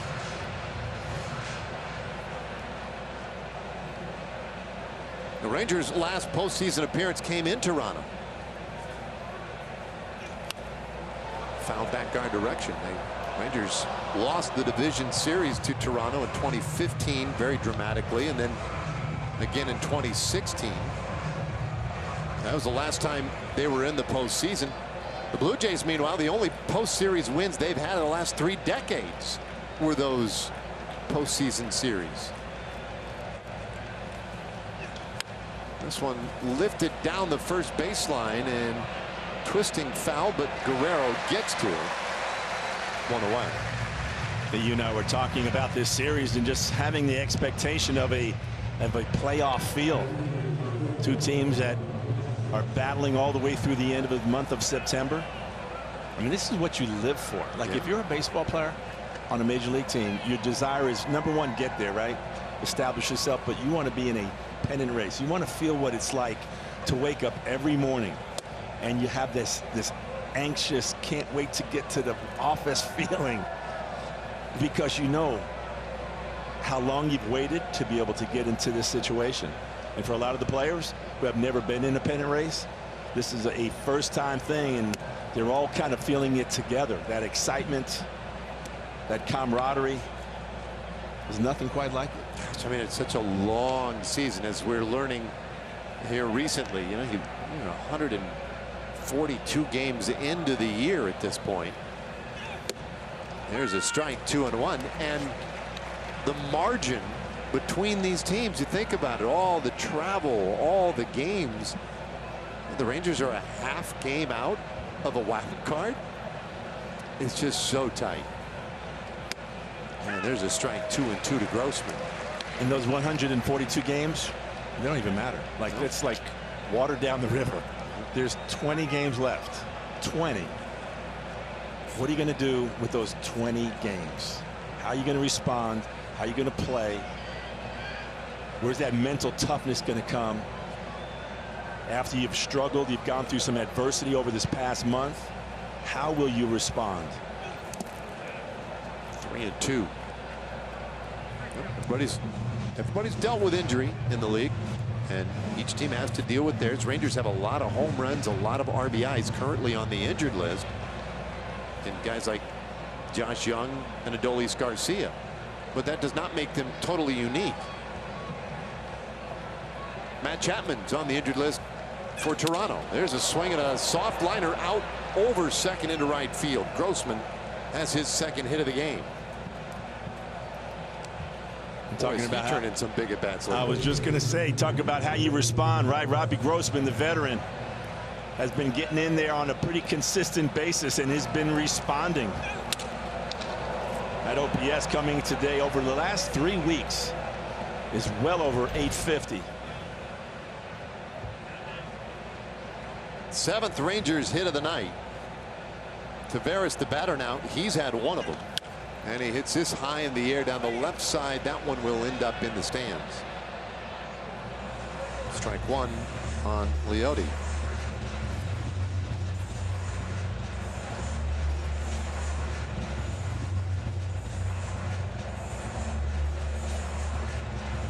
Blue Jays won the World Series back-to-back seasons, 92 and 93.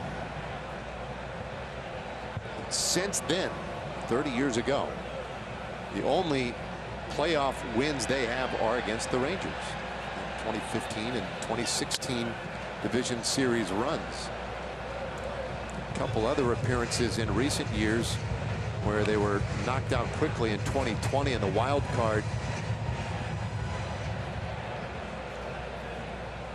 Oh yeah, we all remember.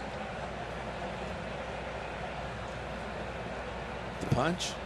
Bat flip heard around the world. The 0-2, and that is just outside, which led to the punch.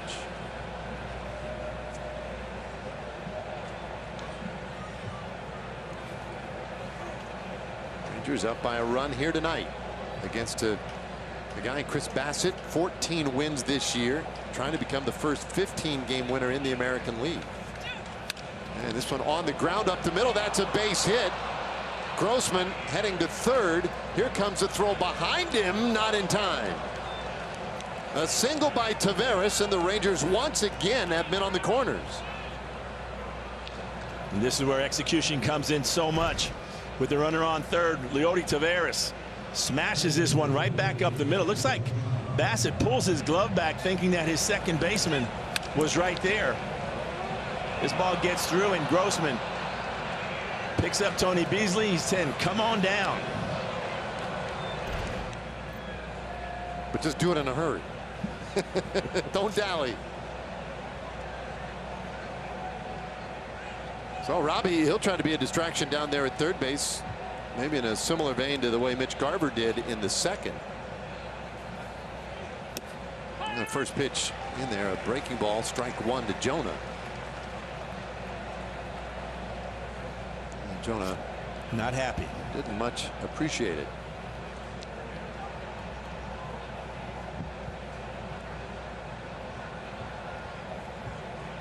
And as a hitter, you know, you're looking for something that's elevated and you can drive, and you see the ball the whole way.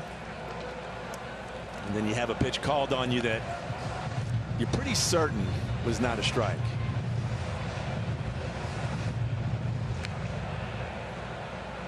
One and one to count. Jonah grew up not far from here. I don't know exactly how long it would take to get to Buffalo from here. It's just the other side of the lake. I'm not swimming it, I'll tell you that much. Bassett's 1-1, and it's up and away.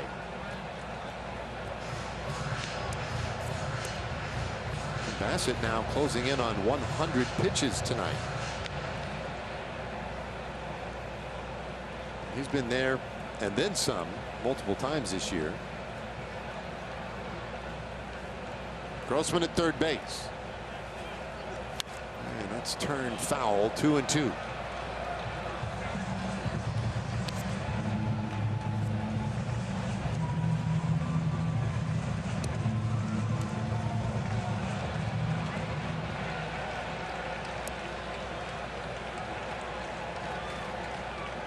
Robbie had the base hit. Takes that walking lead at third. Biggio off the bag. He's deep. And that's inside. That gets away. Here comes Grossman. He'll score. A wild pitch. And the Rangers have a 4-2 lead.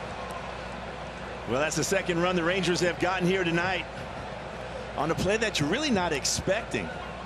This time Bassitt takes a split finger and just throws it about 55 feet.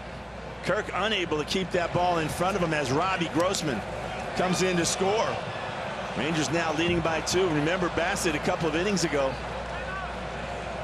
came off and disengaged for the 3rd time as the Rangers scored a run earlier in the ball game.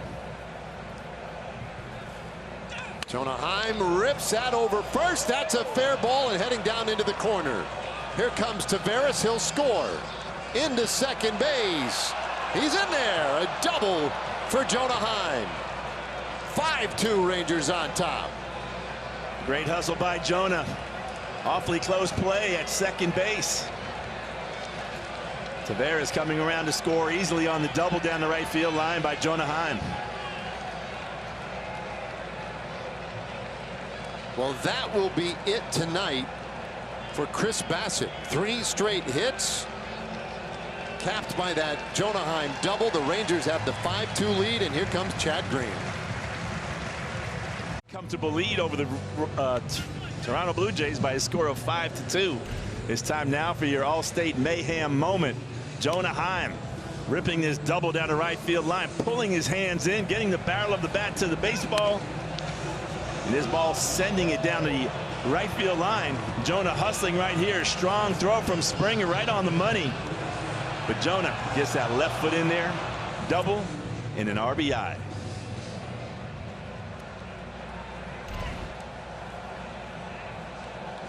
Well, now he's out there in scoring position for Josh Smith. And Josh fouls off strike one from Chad Green. Now the Rangers going to have to deal with this bullpen of the Toronto Blue Jays, and this is a really good pen. Dave, you mentioned it earlier, saying how important it was for the Rangers to get to the starters of the Blue Jays, and they were able to do that against Bassitt, scoring 5 runs. 1 strike pitch, and that's fouled off. I was just looking at Bassitt's start against the Rangers back on June 18th. Combined, he's thrown 9 innings against the Rangers this year. Rangers have scored 10 runs.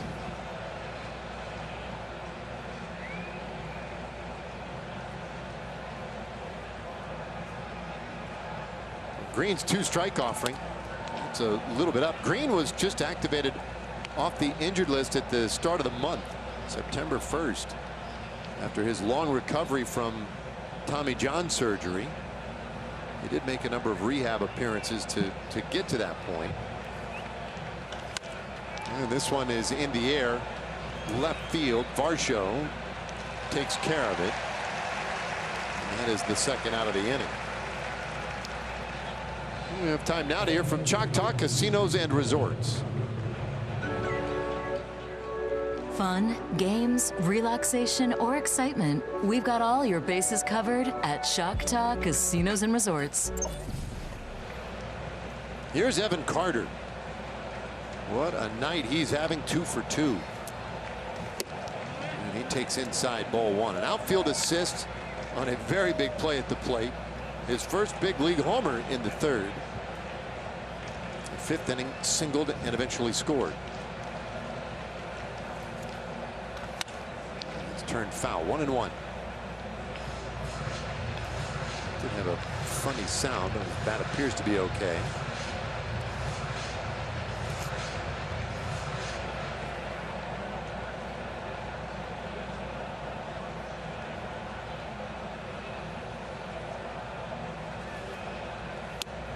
Inside. Carter is now 3 for 7 in his brief major league career.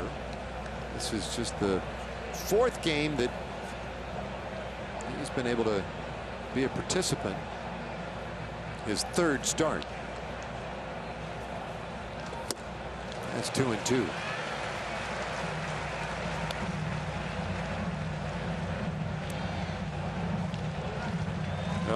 His call-up was in response to Adolis Garcia injuring himself the other day on a defensive play, leaping to try and catch a home run Wednesday against Houston. And Albombi told me it happened on the leap going up. He strained that patellar tendon. 2-2. And that is strike 3 called. So Carter goes down looking on a borderline pitch, but the Rangers add a couple of huge runs. Jonah Heim delivered a double into right field to score one of them, and the Rangers had the 5-2 lead. Rangers baseball on Bally Sports is brought to you by Choctaw Casinos and Resorts and Frontier Utilities. Get your best electricity price with Frontier Utilities. Visit frontierutilities.com. Yeah, here in Toronto, 5-2, Rangers on top. One of the cooler looking buildings here in Toronto. It is a very cosmopolitan city. It's been inhabited better than 10,000 years here by indigenous people, and now folks from all over the world, wonderfully diverse and just beautiful cities.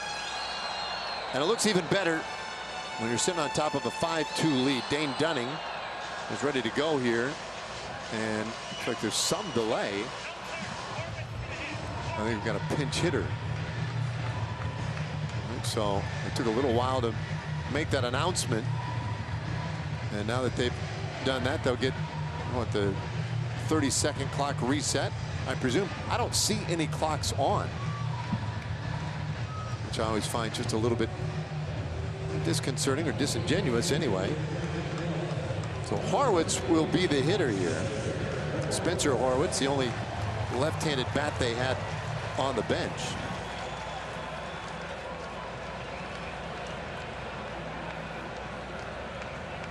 Sixth inning, and Dunning goes to work. There's a swing and a miss at the slider.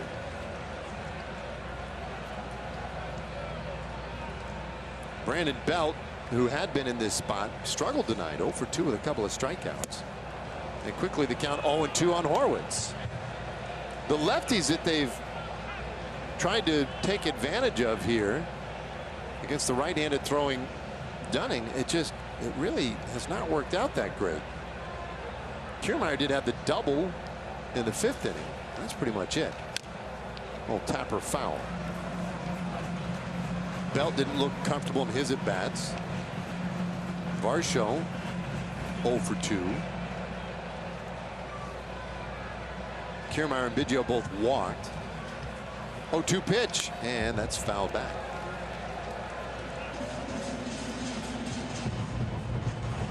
Anywho, Dunning doing a good job of handling the left-handed sticks. Yeah, we had mentioned earlier how some of them have really struggled against right-handed pitching, which is a little bit more on the unusual side. But Dane Dunning has certainly taken advantage of that.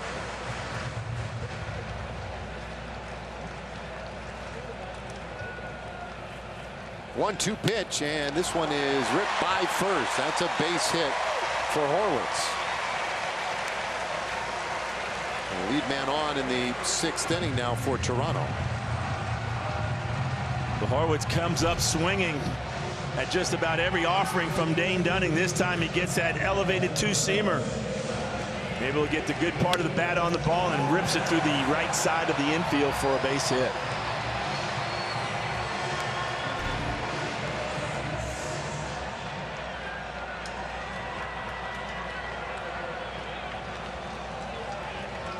So Schneider now, he has a single in 2 tries, and he takes right down the middle, strike 1. For Schneider, just his 24th game.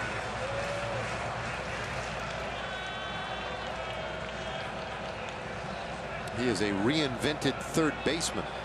Now a second baseman full-time here. That one gets away from Dunning. Goes to the backstop, and Horwitz moves to second on the wild pitch.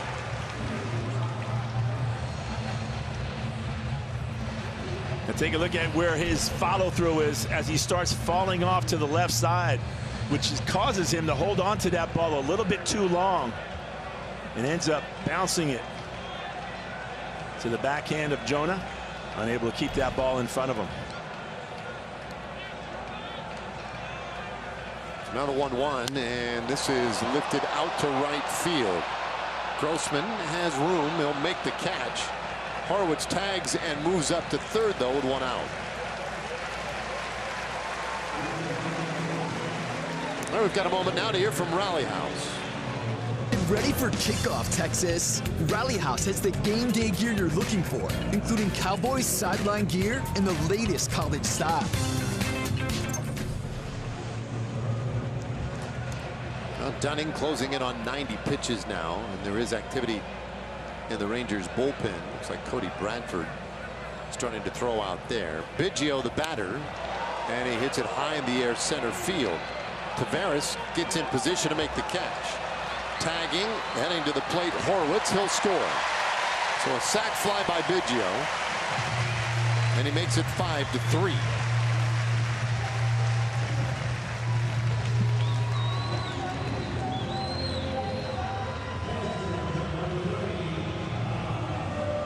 And so here is Alejandro Kirk.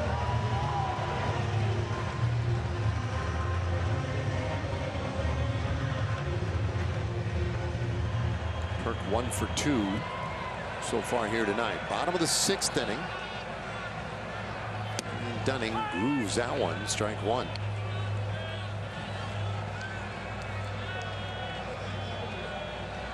Five runs, 9 hits for the Rangers. 3 runs on 6 hits for the Blue Jays.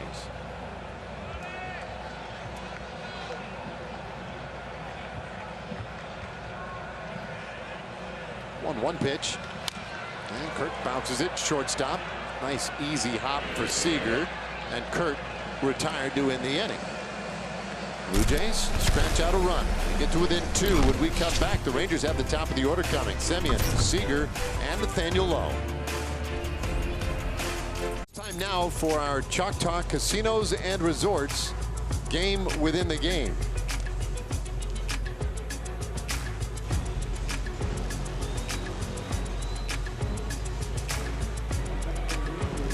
It's all about being aggressive on the first pitch at the right time. Really, the Rangers 220 hits on the first pitch this year. The Blue Jays, they could be aggressive as well. 241 hits for Toronto on the first pitch of an at-bat.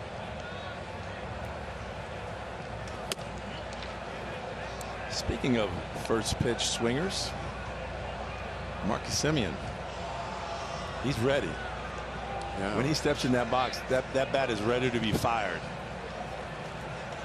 He's ready, right? And he takes another ball here, 2-0 from Chad Green. The guy waiting on deck, Corey Seager, it's almost an automatic. I mean, if it's anywhere near the zone, he's going. It's worked for those two, for sure. And that is outside, 3-0. Yeah, Marcus reminds me a lot of a former Toronto Blue Jay, Hall of Famer Paul Molitor. Same way, he got in that box and he was not looking to take a pitch. He was looking to hit. There's ball 4, so he'll take a 4-pitch walk to open the 7th. Green got the final 2 outs last inning and out for a little more work here, but that may do it, because here comes John Schneider. The skipper will take the baseball, and we will see a little bit more of a very good Toronto pin when we come back. Lead as we work here in the 7th inning. We'll see a new pitcher coming on for the Blue Jays. How about this? Seager now at 336 to lead the league in hitting. Yandy Diaz not far behind now at 320. And Bo Bichette also in the game here tonight at 313. So there's some good hitters in this series. We knew that coming in. A couple of really good offensive ball clubs. Genesis Cabrera is the new pitcher for Toronto. Cabrera with a power fastball. He's got 50 innings in, 3.38 ERA. 9 of the 37 inherited runners have scored. A fastball at 96, a cutter at 90. Seager going after the first pitch. Strike one.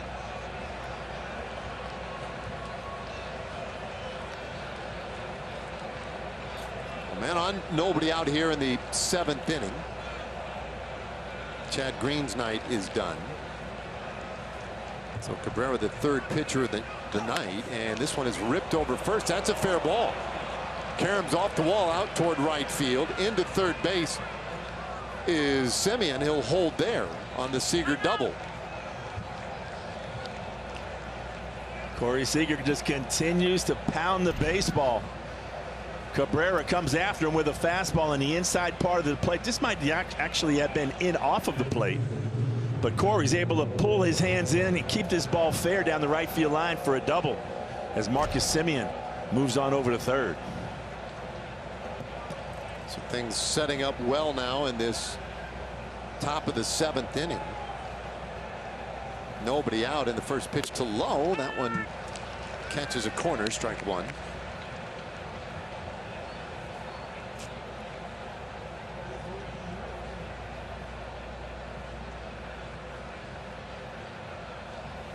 Cabrera right back there. That's low. So that Seager double, his 2nd hit of the night.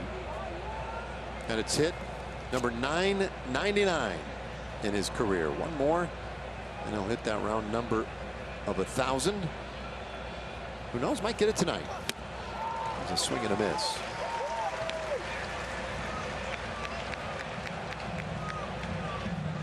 One ball, 2 strikes on Lowe.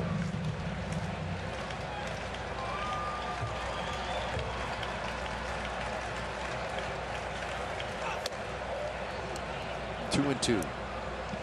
So the roof open tonight. It may not be open these next couple of games. They're expecting some rain here in Toronto. And so there's our look at the CN Tower. We may not get that view next couple of nights here. That's strike 3 called. And Lowe goes down looking. Just a perfect pitch from Cabrera right here. They're trying to go up across the zone. Instead, he throws it down and away and just barely catches a piece of the corner.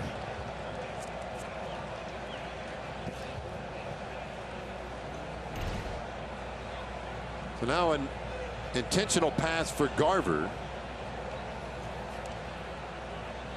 And the bases are loaded.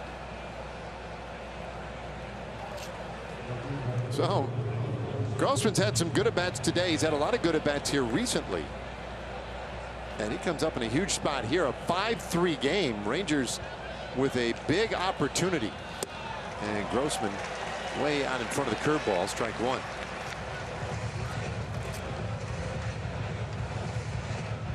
Robbie's been very successful with the bases loaded, hitting .328 lifetime, over 58 at-bats. That ball's hit well center field, but not going to carry deep enough. Let's see. Well, tagging at third, Semien. Here comes the throw. It bounces high off the mound. And it's a sac fly for Grossman. Rangers pick up a big insurance run. It's 6-3. That's a huge play. 2 out in the inning. Let's check in with Leslie. Well, just to echo what you guys said, Bruce Bochy said the same thing, that Robbie gives them quality at bats, whether it's a hit or a walk. He is the guy that scores runs. He brings leadership and experience to that spot, and that's something that the Rangers have needed right now. He's been really good, and Taveras now the batter. He'll take outside. Ball one. I mean, you can throw. You said it last inning, Val. Forget the previous 142 games. No one cares. All that matters now are these final 20.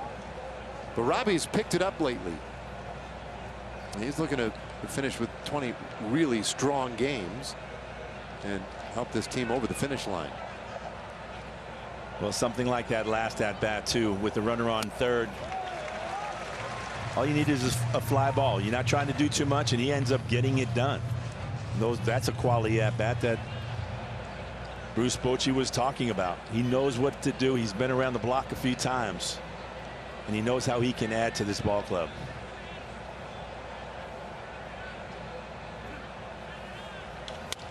Well, this in the air down the right side, heading into foul ground, and a diving effort by Springer is just short.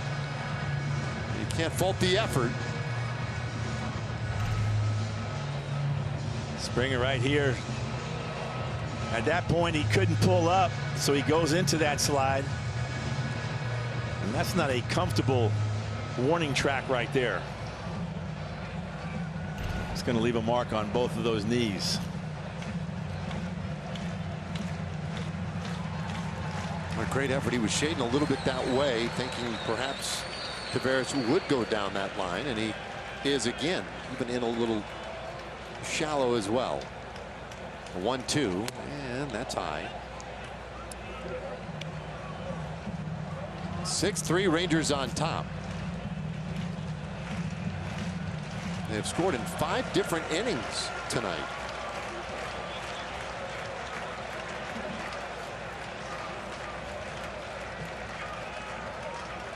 Here it comes to Leote, and he fouls it back underneath us. Looks like Chris Stratton perhaps done warming in the bullpen.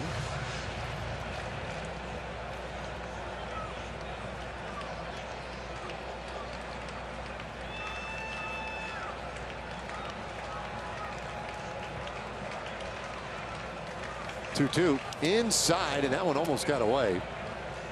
Great job by Kirk to somehow snare that. Yeah, every once in a while you get lucky back there.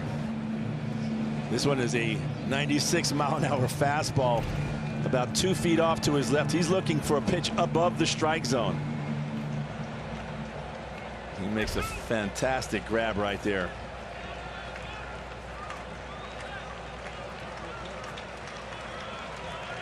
Check of the runners. 3-2 pitch, and that's outside, ball 4. Well, they are loaded up.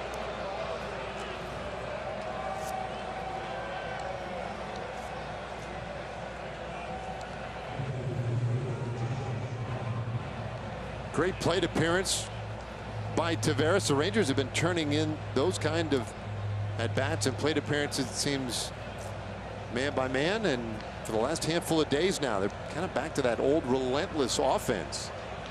Now can Heim cash him in? 0-1. Need that mindset of just keep the line moving, right? Take your walk if they're not going to throw strikes to you. Let your teammate behind you have the opportunity. And as we have seen over this last month, you just never have enough runs late in the ball game. All of these little insurance runs that they're able to put up on the board. It's been a weird night too.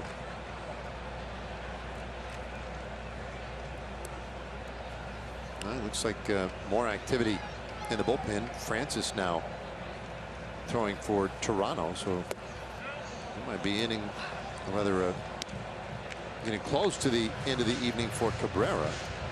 2-1 the count.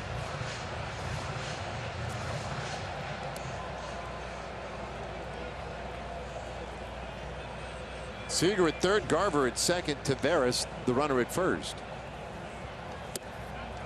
Ball 3.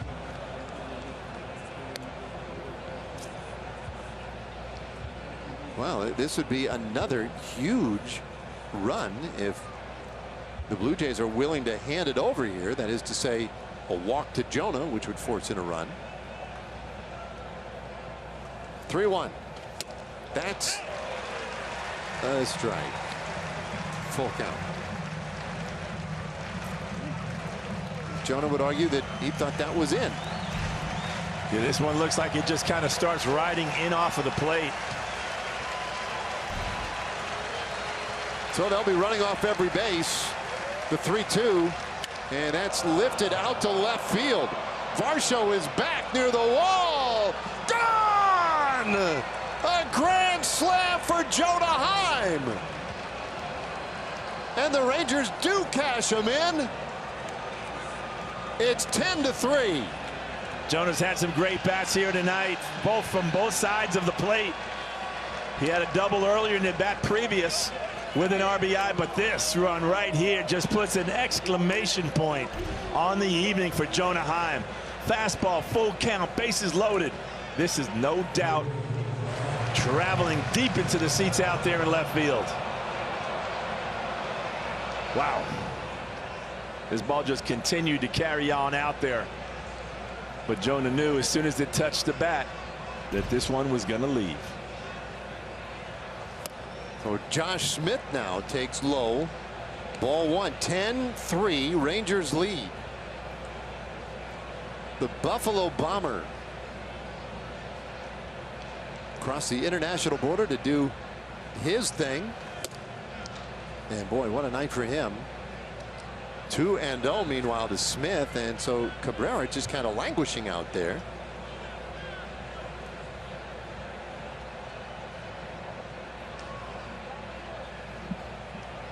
And that's ball three.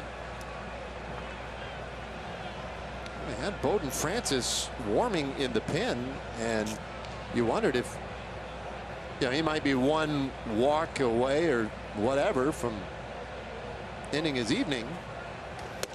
There's a strike there to make it 3-1. And now it may be that they just ask him to soak up a little of this now. 7-run difference. That's off the plate. Ball four, so Smith takes the 2-out walk.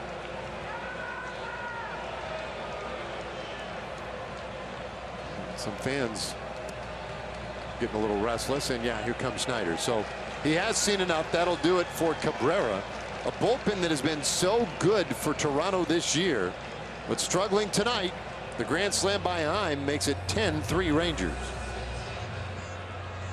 10-3 thanks to that guy Jonah Heim with a grand slam this inning. Pretty impressive. What was fun was watching him in BP standing behind the cages with the coaches. Donnie Eckert kept yelling yes, yes, every time Jonah took a swing. He said they changed a few adjustments this week, moving his grip, moving his hands a little bit, anything they could do to make him feel a little bit more comfortable. As he came off, I talked to Jonah about it, and he said yes, these little adjustments, it just feels like something has clicked in the last couple of days. Well, guys, there you have it. Well, I like the way that sounded. I like the clicking of it all, because that was such a huge swing off the bat of Jonah Heim. Really putting an exclamation point on this evening here tonight. Well, also critical too, right? A right-handed swing, which, it had been a while to get to that point. He just recently started doing it, and obviously a great result.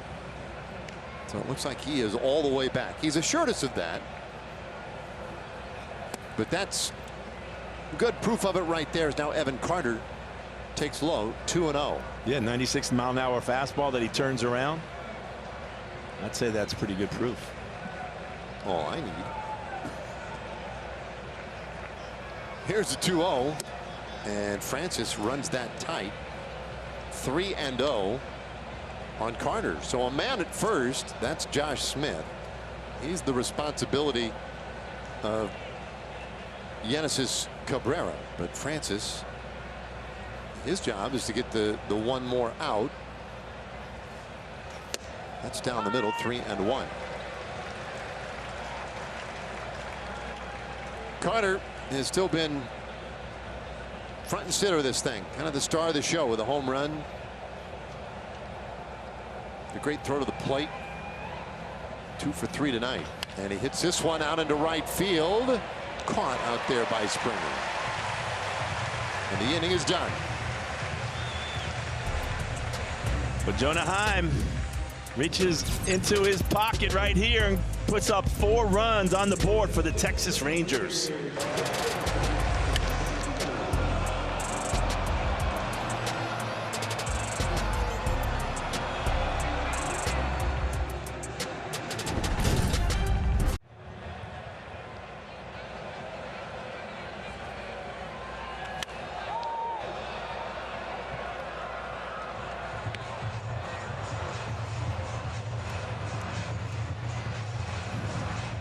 Foul ball off the bat of Varsho for strike one.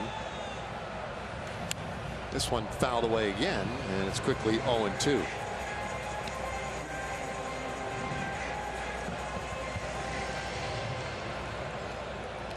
Dunning back out.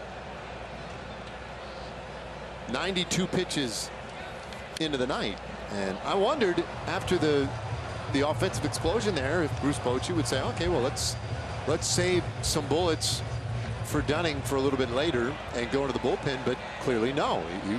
Dunning's throwing well, and I think Bochy thinking, well, as long as I've got a guy throwing the ball well tonight, let's just go ahead and go with that. Well, and also you think about the last couple of games where the Rangers had to go down into that bullpen and use them quite a bit when a couple of starters didn't go very far in the game. Dane Dunning so far giving them 6 solid innings, looking to get another. His pitch count was low 90s coming into it. But the interesting thing would be to find out if they waited before they told him. Like, sometimes you come in off the inning and you're like, hey, you're done, young man, good job. And then mentally you shut down. Okay, I'm not going out, because Stratton was getting loose out there. He looked like he was already warmed up. But with those extra runs up on the board, Bruce Bochy electing to go back with Dane Dunning to eat up at least one more inning. Pretty rare, though, right, that a manager would reverse course after telling a guy he's done. And that's what I'm thinking, that he didn't tell him, hey, you're done for the day.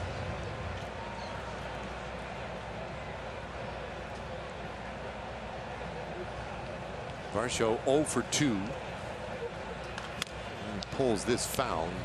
Struck out earlier, grounded out. Dunning trying to do something that we haven't seen in a little while now. He's got a 7-run lead, and he's trying to get a win as a starting pitcher. Ranger starters have not won any of the last 22 games. Well, the Rangers hadn't won. Forget the starters. The Rangers themselves as a team had only won 6 of those games. So very few opportunities.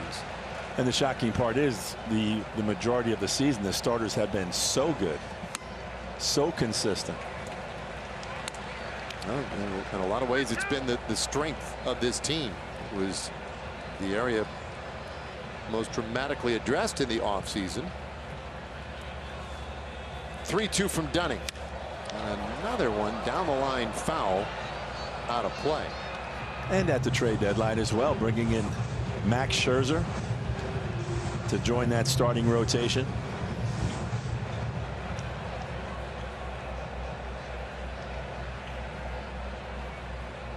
Another payoff pitch on the way, and Varsho fouls off yet another one. Another change for the Rangers this inning, pardon me, is that Travis Jankowski has taken over in right field for Robbie Grossman. Another good day at the plate for Grossman, and now some added defense in the late innings.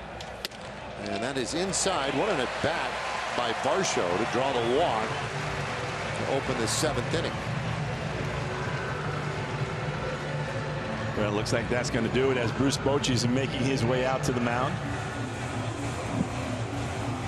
Pitch count over 100 for Dunning, and Varsho to suck out of the inning and the rest of the outing for Dunning. But a great evening for Dane Dunning. Put the Rangers in a good spot. The offense supported him, and he leaves with a 10-3 lead.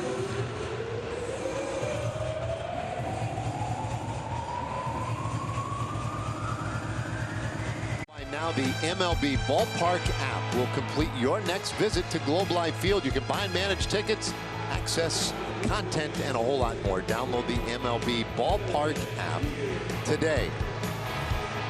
It's the last of the 7th inning here in Toronto. Rangers with a 10-3 lead. But a good at bat by Dalton Varsho, I should say plate appearance. He walked. Kevin Kiermaier, the hitter. And Chris Stratton on in relief. And a good breaking ball in there for strike 1. Stratton making his 58th appearance of the season. He's got 77 innings, an ERA of 3.74. Ooh, that one just foul. 0-2 on Kiermaier, who has walked and doubled. Kiermaier in his first year with the Blue Jays signed to a 1-year deal in the offseason, and helps him out tremendously on the defensive side in center field. He was a Platinum Glove winner years ago with Tampa Bay. And he takes strike 3 call. 1 away in the 7th inning. Little changeup right here. Tremendous movement on that pitch. You can see the circle change as that ball comes right off the fingertips with a good spin on it. Looks like a fastball, and he gets him out in front. Well, now Springer goes up after strike one.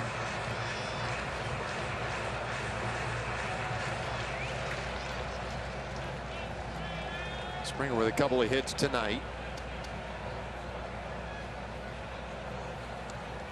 Drove in a run in the second inning, and he's in a hole 0-2. So Stratton out here firing some strikes.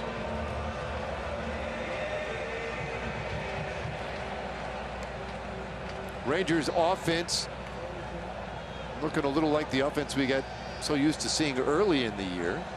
A really good night tonight, the 0-2.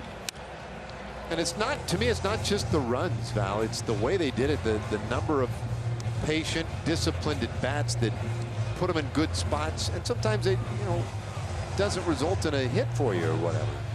But it's that constant chipping away, right? Yeah. You just relentless quality at bats, taking pitches, getting those walks. And they were on the good side of fortune here as well, with Bassett having 3 disengagements, and they scored a run. Wild pitch. Big strikeout there of Springer. After a number of sliders right here, he goes fastball on the outside corner. And he just dots that outside edge. For strike 3, Springer does not agree. Bo Bichette now, he'll take inside, ball 1.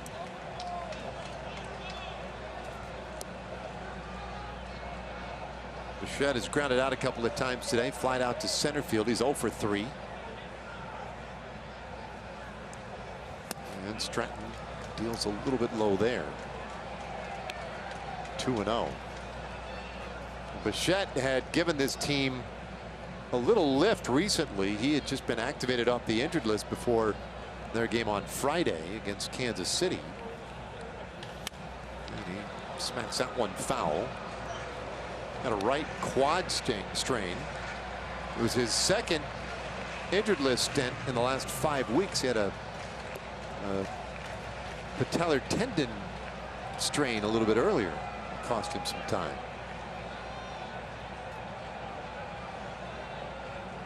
He's 25 years old, though, really good hitter, and he takes low. 3-1. The son of Dante Bichette. Did you ever play against Dante Bichette? I did. When he first got up to the big leagues, he was actually an Angel at that time before he kind of made his mark in Colorado. 3-1, and that's lifted out to short, playable for Seager, and the inning is done. So the first man out of the bullpen tonight, Chris Stratton. And they look to him after a leadoff walk. He gets 3 quick outs, and we're off to the 8th. Valley Sports is brought to you by Baylor Scott & White Health, changing healthcare for the better, and by Choctaw Casinos and Resorts. Now you're looking at the CN Tower, the tallest freestanding structure in the Western Hemisphere. Yeah, the only place in the world where you'll find taller buildings are the continent of Asia. But that's the tallest outside of Asia. That's a tall dude. You ever gone up there? I have not. You might find it uncomfortable. There's a swing and a miss. 0-2 on Semien, who's had another good night, a base hit and a walk. Doesn't it have like the glass floor up there? Yeah, you can do that little, I don't know what you call that thing, a little walk around the perimeter where you basically just live in terror the whole time. A strikeout of Semien. Can you rappel down the side? Yeah, well, somebody could. Here's Seager. He's 2 for 4. Rangers got 5 runs last inning. And that had been one of the calling cards of this offense this year, the explosive innings, and then the big games like tonight, double-digit runs. It's fouled off, strike 1 on Seager. I said earlier he's got a shot tonight. He could get number 1,000. Why not?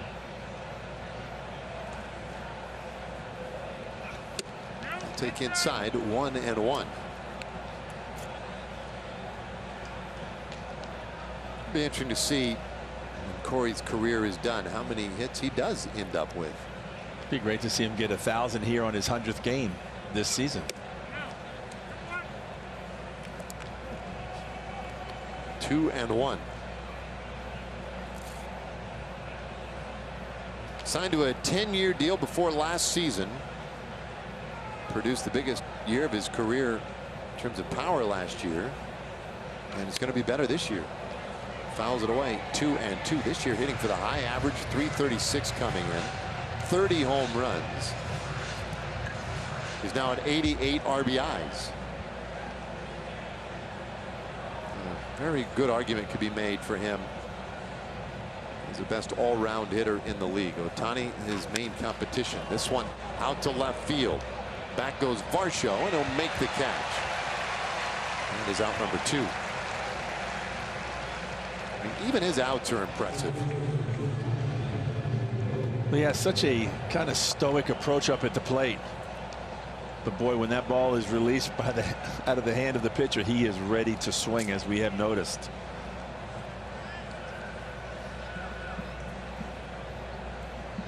Now 2 away for Nathaniel Lowe, who is 0 for 3 today with a walk. And he sends this one over to the stands left side.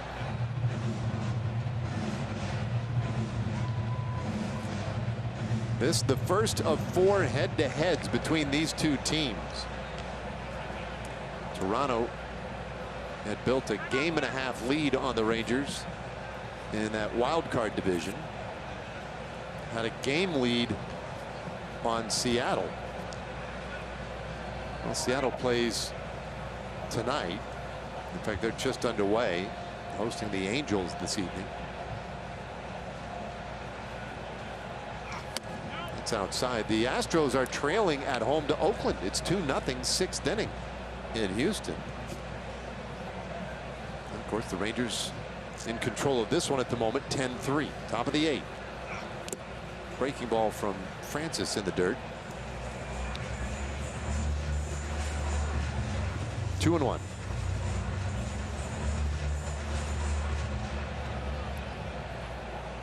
Including this game, the Rangers with 20 left to play. 1-1 pitch, and it is low. Ball 3.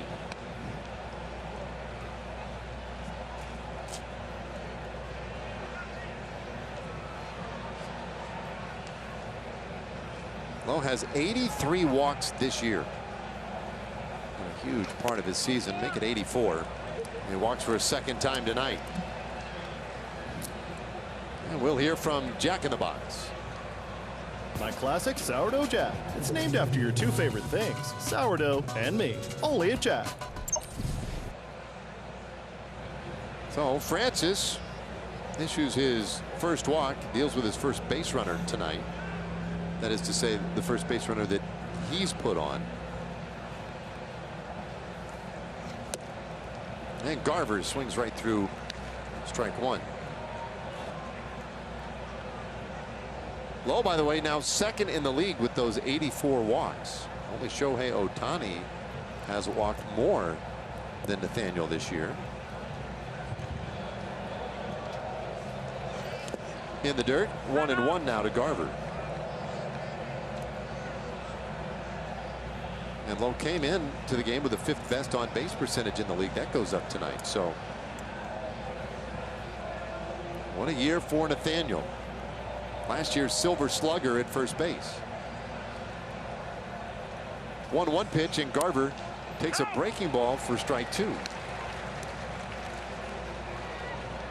Martin Perez rather casually getting ready, or perhaps he already is ready.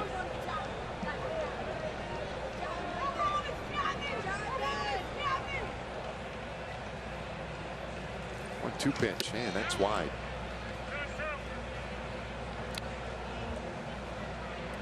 Tomorrow, looking forward to Max Scherzer and Hyunjin Ryu pitching matchup in game 2. Ryu's been pretty good. 2.65 ERA this year.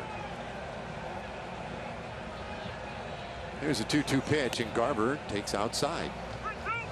Well, that has been one of the strengths of the Toronto Blue Jays, is that pitching staff. Coming into today, they had the best ERA in the American League. Yeah, the starters. So overall, the best ERA. With the starters, they've been really good. The 3-2 pitch, that's high. And back-to-back 2-out walks. So Garver heads to first. That moves Lowe out there into scoring position. There you go. Team ERA. The Mariners not far behind. They've had a really good year.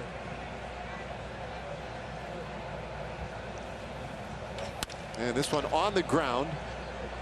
Jankowski rolls out to second, and that ends the top of the 8th inning. But the Rangers still working with that 7-run lead. Chevy under the hood as Martin Perez takes the mound for the Rangers. Well, of course, it's football season. His favorite team, none other than the Dallas Cowboys, with a big win yesterday. Position he'd played, not surprising to me, guys, quarterback, leader of this team as well. And his love of Canada is the fans. Clearly, we've got some good answers this week, but the fans and being loud and always coming out in Toronto is one of them. It is a great environment. I do enjoy calling games here. It's usually a really fun environment. They're into it. And we were here to open the season last year, and it was a packed house every game. As Martin ready to go in the 8th. He fires in a strike here to Guerrero. I could see him as a quarterback. Passing or running quarterback? Passing. Quick outs. Yeah. Run the Texas Coast offense.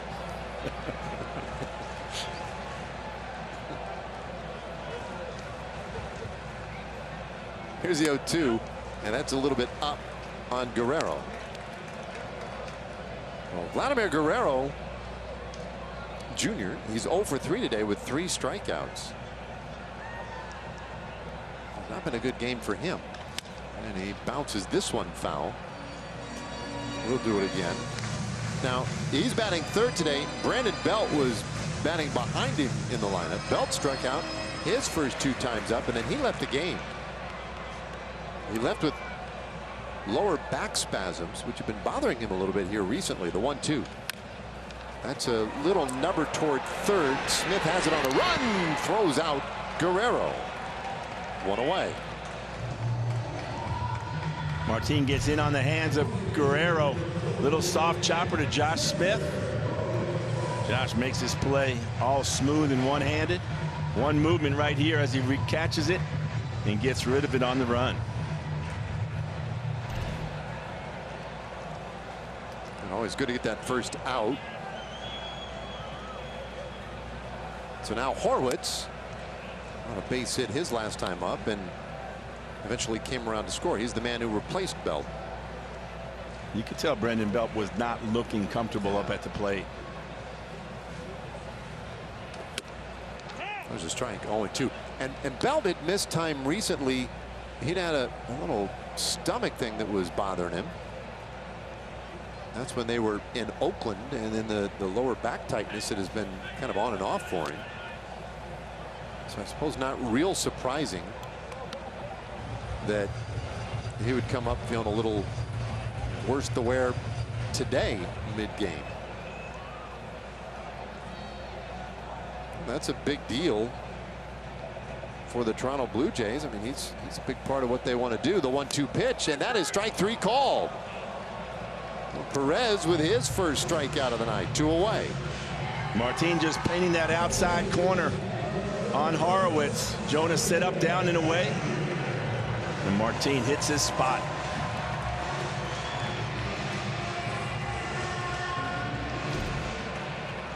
All right, so Davis Schneider now, who is 1 for 3, and he'll take a fastball up.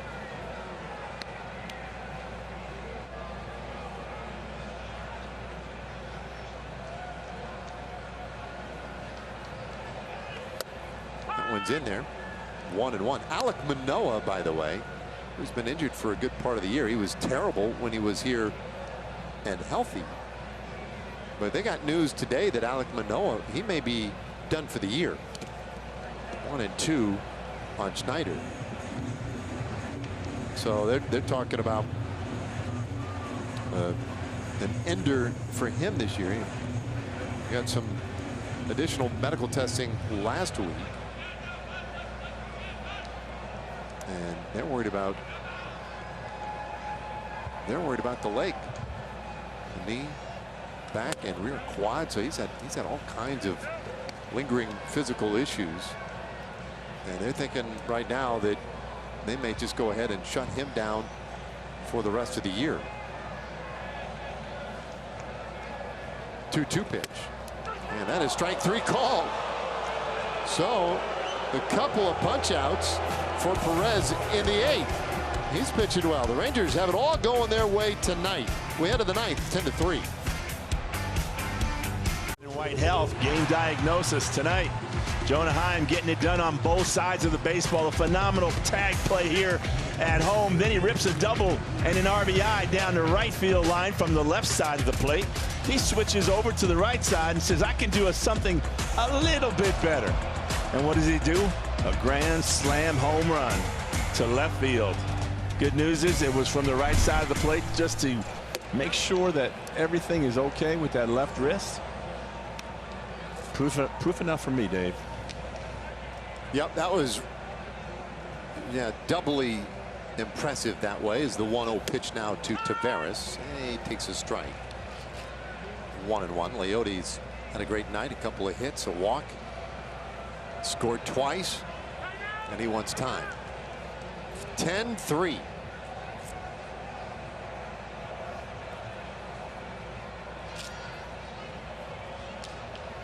So there's Ernie Clement, who has come in to play third base for Toronto. Cavan Biggio was at third. He's now over at first base. And Guerrero out of the game.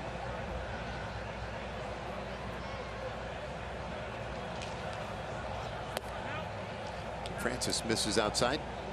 2-2. So Francis came in to get the final out of the 7th. Pitched a scoreless 8th inning. Trying to give the Blue Jays a little length out of the bullpen. A little flare down the left field line. Long run and a great sliding catch by Varsho. My goodness. And then that hard tumble into the wall. Man. He just bounced off of that wall right there. Gets a great jump on this ball that's cutting away from him towards foul territory. But he goes a long way and lays out right here. Oh. Get an athletic trainer out there to look at that wall. Make sure it's all right. Good thing there's padding out there. Man.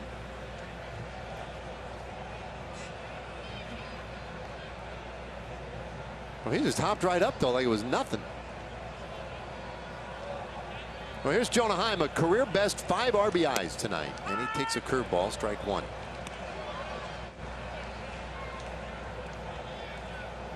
Don just showed you the RBI double in the 6th, the grand slam in the 7th. And if Heim can be back to his old form, he was so good in the first half. Starter for the American League All-Star team at catcher. There's a bouncer down to first. That'll be an easy play for Biggio. 2 away. But if they can get Jonah back to full strength, now they're still without Young and Garcia, but boy, it would be a lift. It would be a big lift to have him back and going like he was earlier. He was such a huge part of the offense in that first half of the season. Driving in runs. He still leads all catchers in RBIs. You just think of all the All-Stars the Rangers had, right? They turned heads at the 6 All-Stars, and 5 of them missed significant time here in the second half for injury. This one out into right field. Springer reels it in, and that does it for the Rangers in the 9th. We head to the bottom of the 9th inning with the Rangers up 7. Jonah Heim had a huge day at the plate. And the Rangers trying to cap this one off when we return. The Rangers have had their way today. 10-3 the score into the bottom of this 9th inning.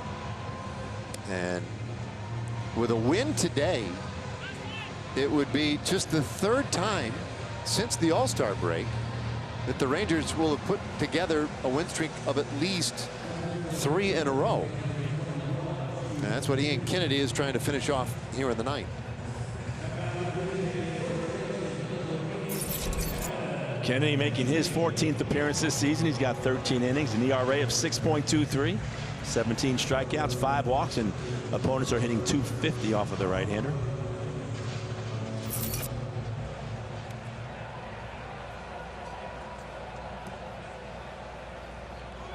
So Cavan Biggio, the son of Hall of Famer Craig Biggio, leads things off here. Started the game at 3rd. Just played an inning at first base.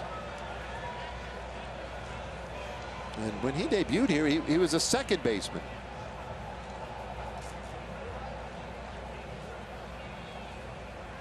This one's inside. 2-0. A walk and a sac fly tonight for Biggio.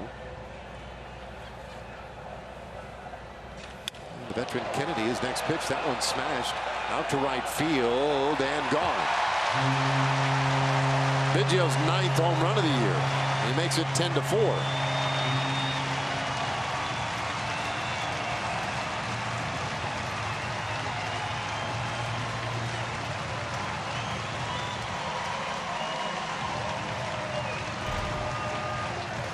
There's a fastball middle in. And Biggio does not miss this one.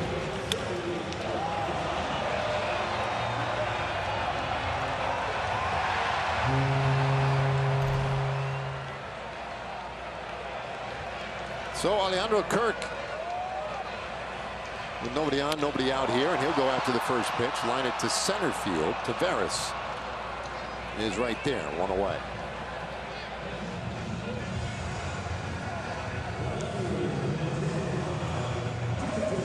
That has been our impression of Kennedy, both when he was with the team a couple years ago and then earlier this year. He always had that. It wasn't a reputation, it was just a statistical fact that he got quick outs. I mean, his half innings of work were usually on very much an economy of pitches. So you see the Biggio homer, and then the Kirk, that's a loud out there by Kirk. In part, that's because I think Kennedy, just part of his style, he does go right after guys, makes them put it in play. And this one is popped up foul. 1-1. Well, and when hitters know that you're going to come right after them, trying to throw strikes and work ahead, they go up there in swing mode. And we've seen that from the first 2 hitters here tonight. Varsho 0 for 2 with a walk. And did he go? Yes. 1 and 2.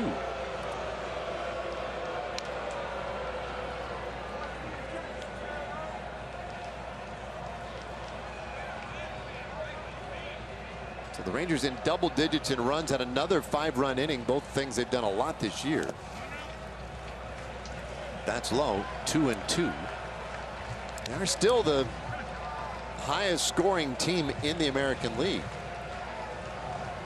And when you look at things like batting average, on base, slugging, they still lead the league in those categories, even after the tough stretch they've been on. There's a bouncer second base, and an easy put out of Varsho. 2 away. And they look like that team tonight. And Bruce Bochy's gotten the questions day after day over the last 3+ weeks about this team, about what's next, how do they pull out of it, whatever. And he's maintained steadfastly day after day that any day could be the day, but that he hasn't changed his opinion of the team. So I've seen him for 140 games. It's a good team. They'll score runs.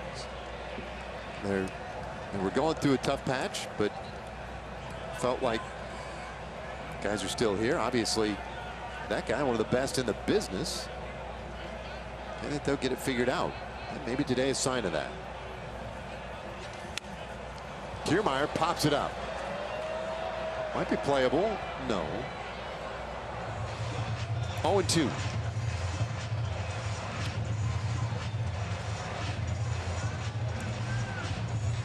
Now this is a huge road trip. And starting with this, the biggest series of the year here in Toronto. The team, Rangers, chasing in the wild card division. A 4-game set, and they're trying to take game 1. Here it comes. Just missed. And with a win, the Rangers would be just a half game back of Toronto.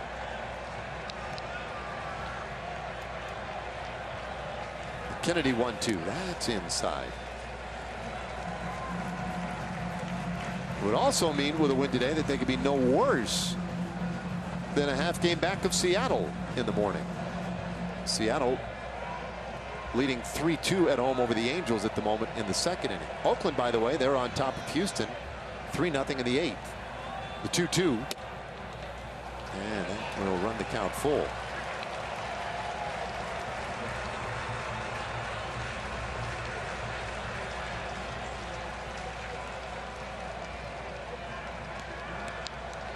Two outs, nobody on for Kiermaier. And Kennedy's payoff. That one on the ground, second base. Semien throws out Kiermaier. This one is over, and the Rangers take it 10-4. What a great start to the series. And the 79th win of the season. This is a big one because it is against the Toronto Blue Jays. Starting of the series right here on this tough road trip, going through Toronto, then to Cleveland. But take a look at this. With that win, as you mentioned, Dave, they are now tied with the Mariners. And the good news is they've got the tiebreaker over the Mariners, and they're just a half a game back of the Toronto Blue Jays. You're up to the moment look. So a big win for the Rangers here tonight in game 1. We'll be back to wrap this thing up in just a moment.